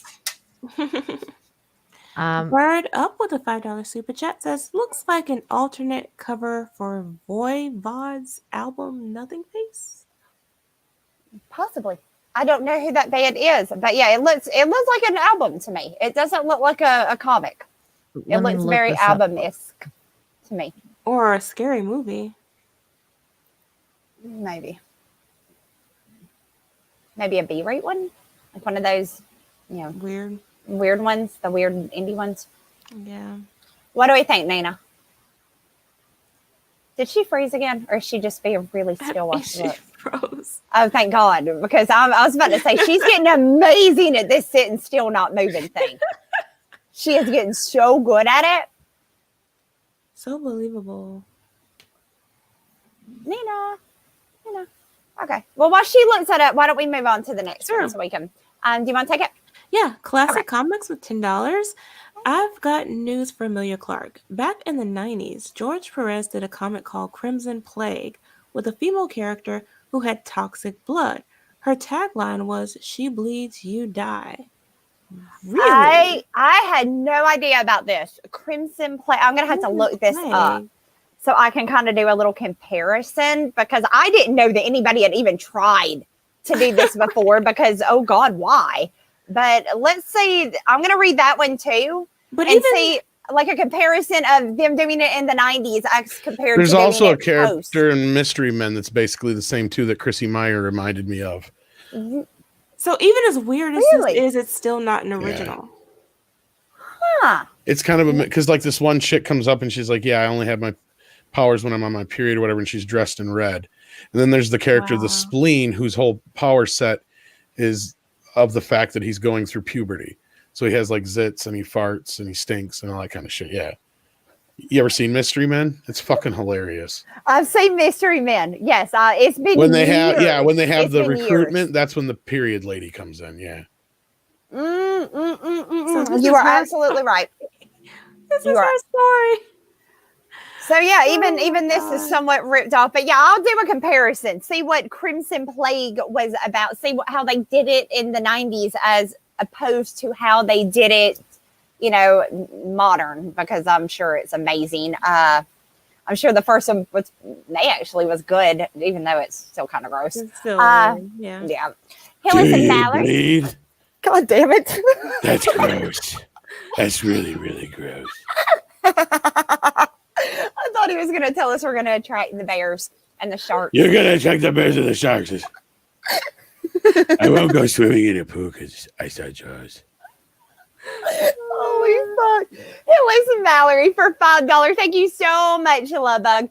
Mystery Man had a heroine who applied to join the group in the pool gathering scene. She only works 1 week a month, implying when she had her.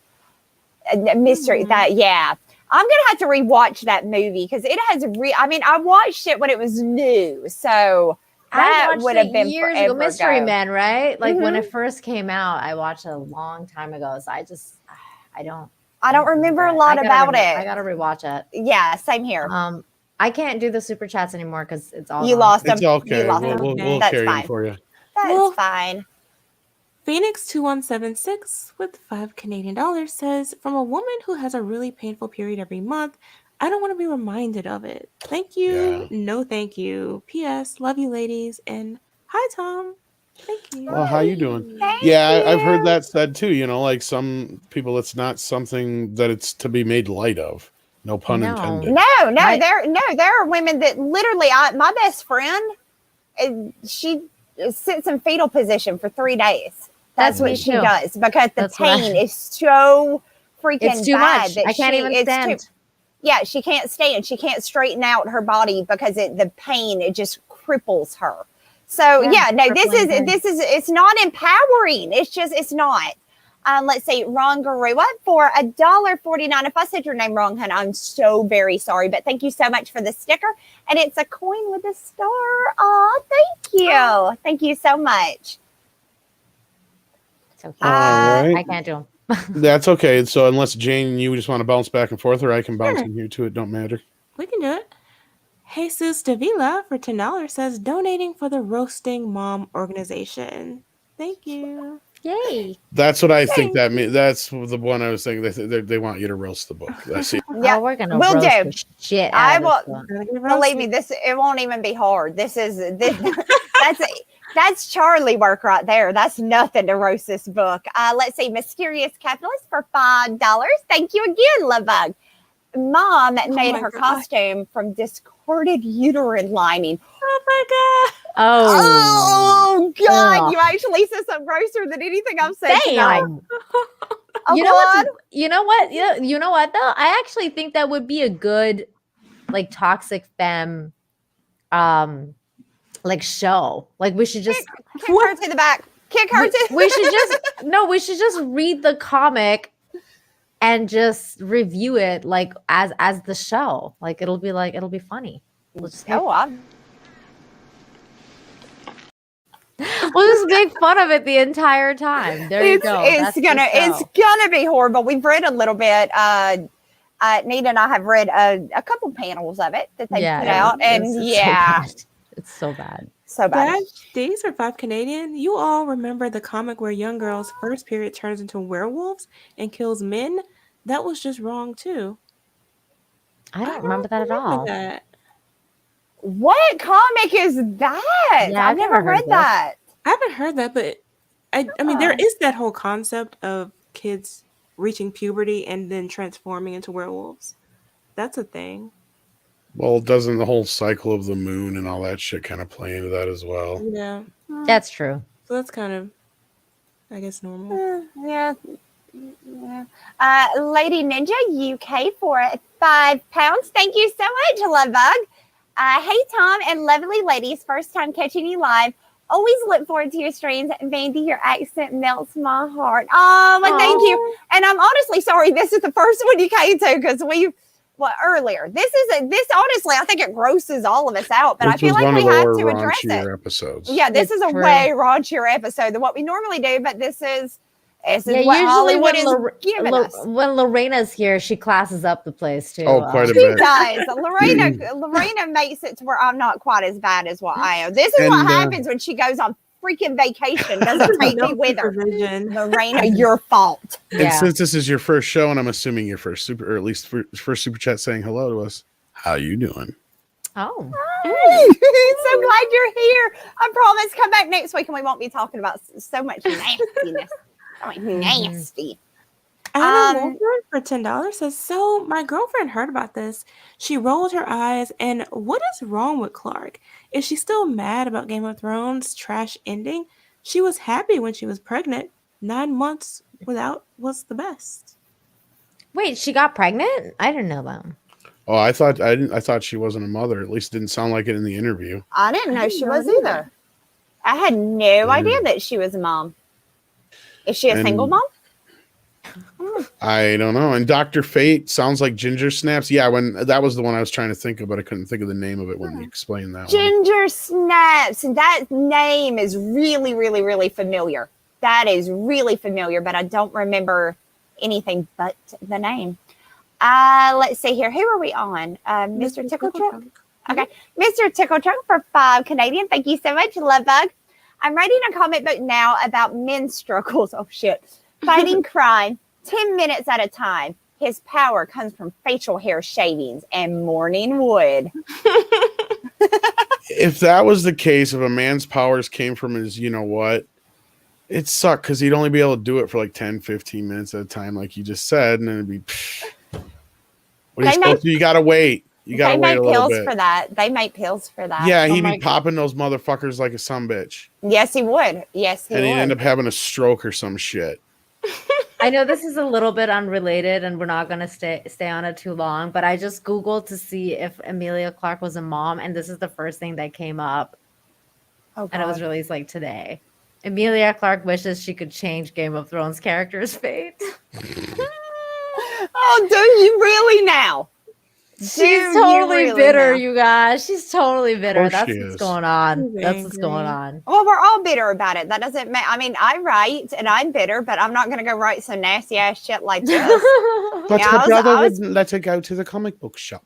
They got me on The Sopranos too with that shit ass ending, and don't even get me started on the original Roseanne, the original run, the ending of Roseanne, where you find out Dan was dead and everything from the last three seasons was fake. I hate that ending. I actually had to go through a bunch of the worst endings because I had to pick a quick bunch of images for Andre's last video.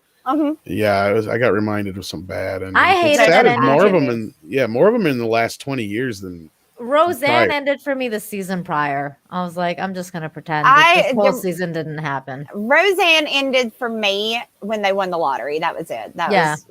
Anything past that was fate. But the way they ended it was really shitty. It was really shitty. I think it's you, Jane. It is. Mr. Pickle Chunk for $2 Canadian and the prequel book Nocturnal Emissions Lad. I like this Nocturnal Emissions Lad. Obviously he's missing something. So I'm assuming he's a little bit gassy. Would be my assumption.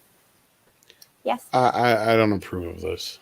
You don't like this? You don't feel empowered, Tom? So he has to have a wet dream to be powerful? Yes. And how does he know what he's doing? Well, I don't know. Yes, this is not working. You're thinking too much into it. Just Boner Man itself is dumb because I like Boner Man. I like Boner Man. I think he's just a raging bunch of hormones, and he's all veiny for like 10 minutes, and then he's They just like can't tuckered help out. getting boners, just like we can't help getting our periods. And God forbid he had whiskey. Boner Man. I like it. I think I want to read that quicker than I want to read this Emilia Clarke shit. Let's see. We got. I'm throbbing here. That is a good catchphrase for it. Adam Wolford for $5. Thank you so much, Lovebug. She also wished she wasn't pregnant, so she didn't have. Oh, so she didn't have to get her periods, and my girlfriend gets super heavy, and she calls in for work. Yeah. Why do I totally see Cecil writing Boner Man? I can see it too. That's gonna happen. That's Cecil's life, I think. This is really hard. I've drawn a lot of penises. That's not big enough. It needs to be bigger. Hello. Hello. Max for $5. Thank you, ladies, for reading this atrocity and suffering through it, so we don't have to. That's what we're You're here welcome. for, Mags. You're welcome. That's what we're here for. Mags, you must not feel empowered either. I'm seeing a lot of women in the chat tonight, and none of you guys are like, no, ladies. This is empowering. You're just not seeing it right. So I'm going to assume that we're not. Mandy, I think Melissa's got your actual catchphrase here. Boner Man. He's got a hard on for justice. Boner Man. He's got a heart on for justice. I'm loving this. That book may actually do well. I'm just saying. Boner Man, help. I'm spent. I'm only good for 10, 15 minutes tops. Oh my god. Jayne, is it you or me, Lovebug? Quick, someone gets a Viagra. The little 4-hour miracle pill. Adam Wolford for $10. Thank you again, Lovebug. Thank you so much. So there is a faction in Warhammer 40K called Sisters of Battle. Whole army of women in power armor. So what if all of them gets their period at the same time? Oh no. Then they're going to be fighting a lot. Yeah. There's going to be a lot of bickering, a lot of hair pulling, a lot of name calling. At least they can start a superhero team called the Sink Sisters. I think they'll be incredibly violent. Yeah, I think that'd be really bitchy. The Sink Sisters, holy fuck. Here's the other problem with Boner Man. Every time he does a deed, he needs a nap. Are we even going to bring? If we're gonna do that, that is true. But I mean, not to mention, what if he gets in a situation where he can't finish the deed? Well, then he's just blue ball man, and he's really useless to everybody. Whoa. He's just laying there going, ow, after a ow, while, ow, it just ow, hurts. ow. Yeah, after a while, it just hurts, right? There's I need someone to grab it. Oh, That's his kryptonite. If he gets bagged in a kryptonite, there's kryptonite's blue balls. Cocaine and whiskey. No. I still think this is a good idea, and I implore you to write this. I want to be a part of this. Yes. Your Muslim uncle for $4.99 says, "Love you, ladies, but Season of the Witch rules." Really? I can't believe there's been 3 of y'all to say that movie is good. I cannot believe there are 3 people in this world that thought that was good. Y'all must have just not. You must have went in it knowing that you weren't getting Michael Myers, whereas I will went make into that it. argument. Yeah, I bet That's you what if you it watch was, it, right? thinking that just like take out of your mind that this is a Halloween movie, like Halloween, Michael Myers, and then watch it again, and you'll probably be like, yeah, it was a bit cheesy and corny, but it was like a Twilight Zone kind of movie. I get it. You know. Okay, I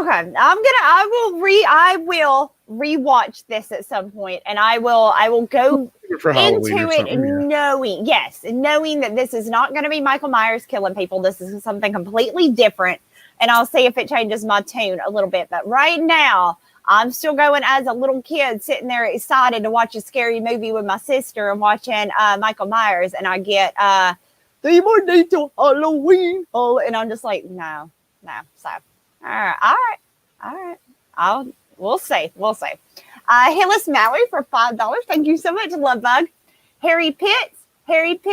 Oh, Harry Pitts. Do whatever Harry Pitt can. Oh my God. I love it. Raymond Hoy for $10. So Emilia Clarke has all the originality of a FedEx Kinko's copier. By the way, MOM should stand for Mother of Menstruation because the only way to describe it is bloody awful. Period. Oh, Oh yeah. my God, That's Raymond, definitely bloody awful. You got 3 puns in there. Yay! That was awesome. Oh my God, so many of y'all like Season of the Witch. I did not know this had as big of a fan base as this. It has defenders. It does. I'm honest. I'm gonna watch it again. History has been kind to it. Well, that's the thing. John Carpenter has this touch about him. Like a lot of his movies flopped at the time they came out, but then now they're like the epitome of cult classics. And Halloween 3 was the last movie he had anything to do with up until the new one, and that one's even tangential at best, outside of the music. So, like, yeah, I mean, it again. I can only say what I said before. So check it out if you don't like it. I totally understand, but I will watch. I will give it another go, knowing that I'm not going to get Michael Myers going into it, and see if that changes my opinion. So, and it might. I really did go into it originally thinking that I was about to watch Michael Myers, and that is not what I got at all. And I was disappointed. I need to do the same thing with Resident Evil too, because I really didn't like that one because they weren't in a mansion, and I thought they should have been in a mansion. Oh no! I hope this isn't Chris's blood. So, yeah. Whose turn is it? I don't know whose turn Yours. it is. It's my. Oh, damn it! Dash Decent for $5. Thank you so much, Love Bug. The book I referred was. Oh no! It moved on me. No. Uh-oh. sorry, but at some point Nina should be able to catch up with you guys. though. I just did. Okay. This is the first one. Okay. Do you want to do it? No, go ahead. Oh, okay. I'll do this. Dash D's for $5 Canadian. Thank you. The book I referred was Man Eater by Chelsea Kane. All right, let me write that down. Man Eater. There you go. And then, do you want to go, Jane, or do you want me to? You can go. Durano on for €5. Thank you so much. Says, bonjour, ladies and Tom. I finally made it since you changed schedule. How you doing? Good to see you. So glad I don't you were able speak to French, make but it. he said bonjour. So. Bonjour. I hope it's a he, because if it's not a he, I'm sorry. I don't do the. Yeah. Bonjour, I wasn't mon paying ami. attention. There you go. Yeah, what do I say in return to that, though? What's how you doing in French? Comment ça va? That's how I say it. Como what? Ça va. Como se va? Como Ça se va. va? Como va. se va? Como se Como va? ça va? Como se va? You could have had Tom Como say ça any va? manner of things. Valiant Renegade for $5. Yeah, probably. Mandy, did Boner Man get his little blue pills from Cracker Barrel too? Was there also a recall like the rest of Oh, no. Valiant. This is from a different stream. I don't know. I hope so. That's where you got to get them done, is at the Cracker Barrel. That's where it happens at. Oh, my God. Is it my turn? Yeah. Clay Thomason, thank you so much for the $10. Says, hello, ladies. We all love you. 3,000. But I think Tom deserves a huge fist bump. Thanks for all your hard work, Tom. You are the wind. You are the wind beneath our wings. There you go. Do your maxi pads have wings? Yes. Yeah. No, thank you. I'm actually just scrambling like crazy because Lorena does so much on this show. Like I keep telling everybody she does, but no, like when I say it, I'm not kidding. She is amazing. Awesome. Like this thing is a fucking mess back here. There's no Oreos left. There's shit all over the floor in the back room. There's dishes to be. And I'm going to be honest, I kind of went back there and fucked it up a little bit more because I was mad because That was Lorena you? didn't take me. Yeah, because she didn't take me on vacation with her. And I'm mad about it because maybe I wanted to go vacay too. And I didn't get to go vacay. And I wanted to vacay. Damn it, Mandy. Next super chat. Let's go. Let's see here. Clay Thomason for a $10. Thank you so much, Lovebug. Hello, ladies. We all love you. 3,000. No, I already got that one. Dash D's for 5 Canadian. Sorry about that. Bo Nerman's utility belt only has a lotion and Kleenex in it. His kryptonite is sperm donor clinics. You're welcome. I like that. I like it. That's how he makes the big bucks. Yeah. His weakness has got to be like something worse than that. But like we basically make the period lady the bad guy. That's the joke. That's the fun part. Yeah, well, you have to. Yeah. The menstruator. Wait, what's the guy that just got caught doing it live on stream on CNN? What? Tubin or the other one? Tubin, that guy. He's like he's like the guy. He's like Boner Man. I missed that. He couldn't even stop himself. That's who he is. That's Boner Man. Wait, what the fuck are we talking? Who got somebody got a boner? I've already TV? figured out Boner Man's I've already figured out Boner Man's backstory. So I don't want to tell everybody; they'll steal it. Okay. What are we talking? Who got a boner on TV and I missed it? Tubin, he was jerking off on Zoom, not he TV, was jerking it. Oh, that's the CNN Zoom guy. Yeah. Ah. He literally did it right on air. Yeah, and then he had a very fucking demeaning interview with some lady on there. It was really dumb. But anyway. Anyways, everybody, thank you so much for supporting Toxic Femininity. Yes, and for being such amazing people tonight. I will now show you the first page of the Mandy Sutra, and I promise you, it's only going to get better from here on. For reals? Yes, for real. Blow her up, Tom. So, you guys, I am a fan of the movie, what was it? It was Footloose, right? I'm sure a lot of you loved Footloose, right? So our first move, we are going to call the Willard. What you do is you have your beautiful lady lay beneath you, right? Take your fingers, take your hands and put them in this position. Then you straddle over her while crouching with your junk swinging gently in front of her face. And then you do the little thing like this. We need visual assistance. Slap her in the boobies. Well, I don't have nobody to lay under me to slap in the boobies. No, but I mean, you're going to have to draw this shit out. You're going to have to get it out. Okay, I'll draw it. I will give you guys a good drawing. Next time I'm here, didn't Peter say he was already on it? Peter told me to fuck off. Mandy, I ain't drawing that shit. Is he serious? Oh my gosh. You hear that, kids? We need an artist. He's already doing Dino erotica. Well, if he's busy, then yeah, we need an artist. We'll work on it. Valiant Renegade came in here at the last minute. Hey, Valiant, how are you, love bug? Oh my God. And that's why I love Mandy. She's such a good sport with the jokes and a good friend, no matter how we enjoy burning each other. Well done this evening, ladies. Glad Lorena got some time off. She deserves some time off. She did. I love her so much, and I'm so glad. I'm a little pissy, though, because, again, she didn't. Are you on your period, Mandy? Yeah, you better not be. No, and I wouldn't tell nobody if I was. Because you're going to be shooting your arm hair out at us and everything. Damn, girl. I bet. That as far as I'm concerned. But no, you guys, I will give you a drawing. But just practice it. Go get your lady. Swing your junk in her face a little bit while she lays there, and just kind of do that. Do the Willard. You know, the Mandy Sutra is going to be like your biggest selling book until Boner Man, right? That is so true. That is probably true. That is, yeah. And then it won't be anything compared to Nunchuckosaurus meets Hardcore Pornosaur. But I got to get Nunchuckosaurus done first. Right. I love that Spike in Madness is telling me that ain't well, it's actually new, Nunchucking Dinosaurs, but Nunchuckosaurus is one of the characters. But yeah.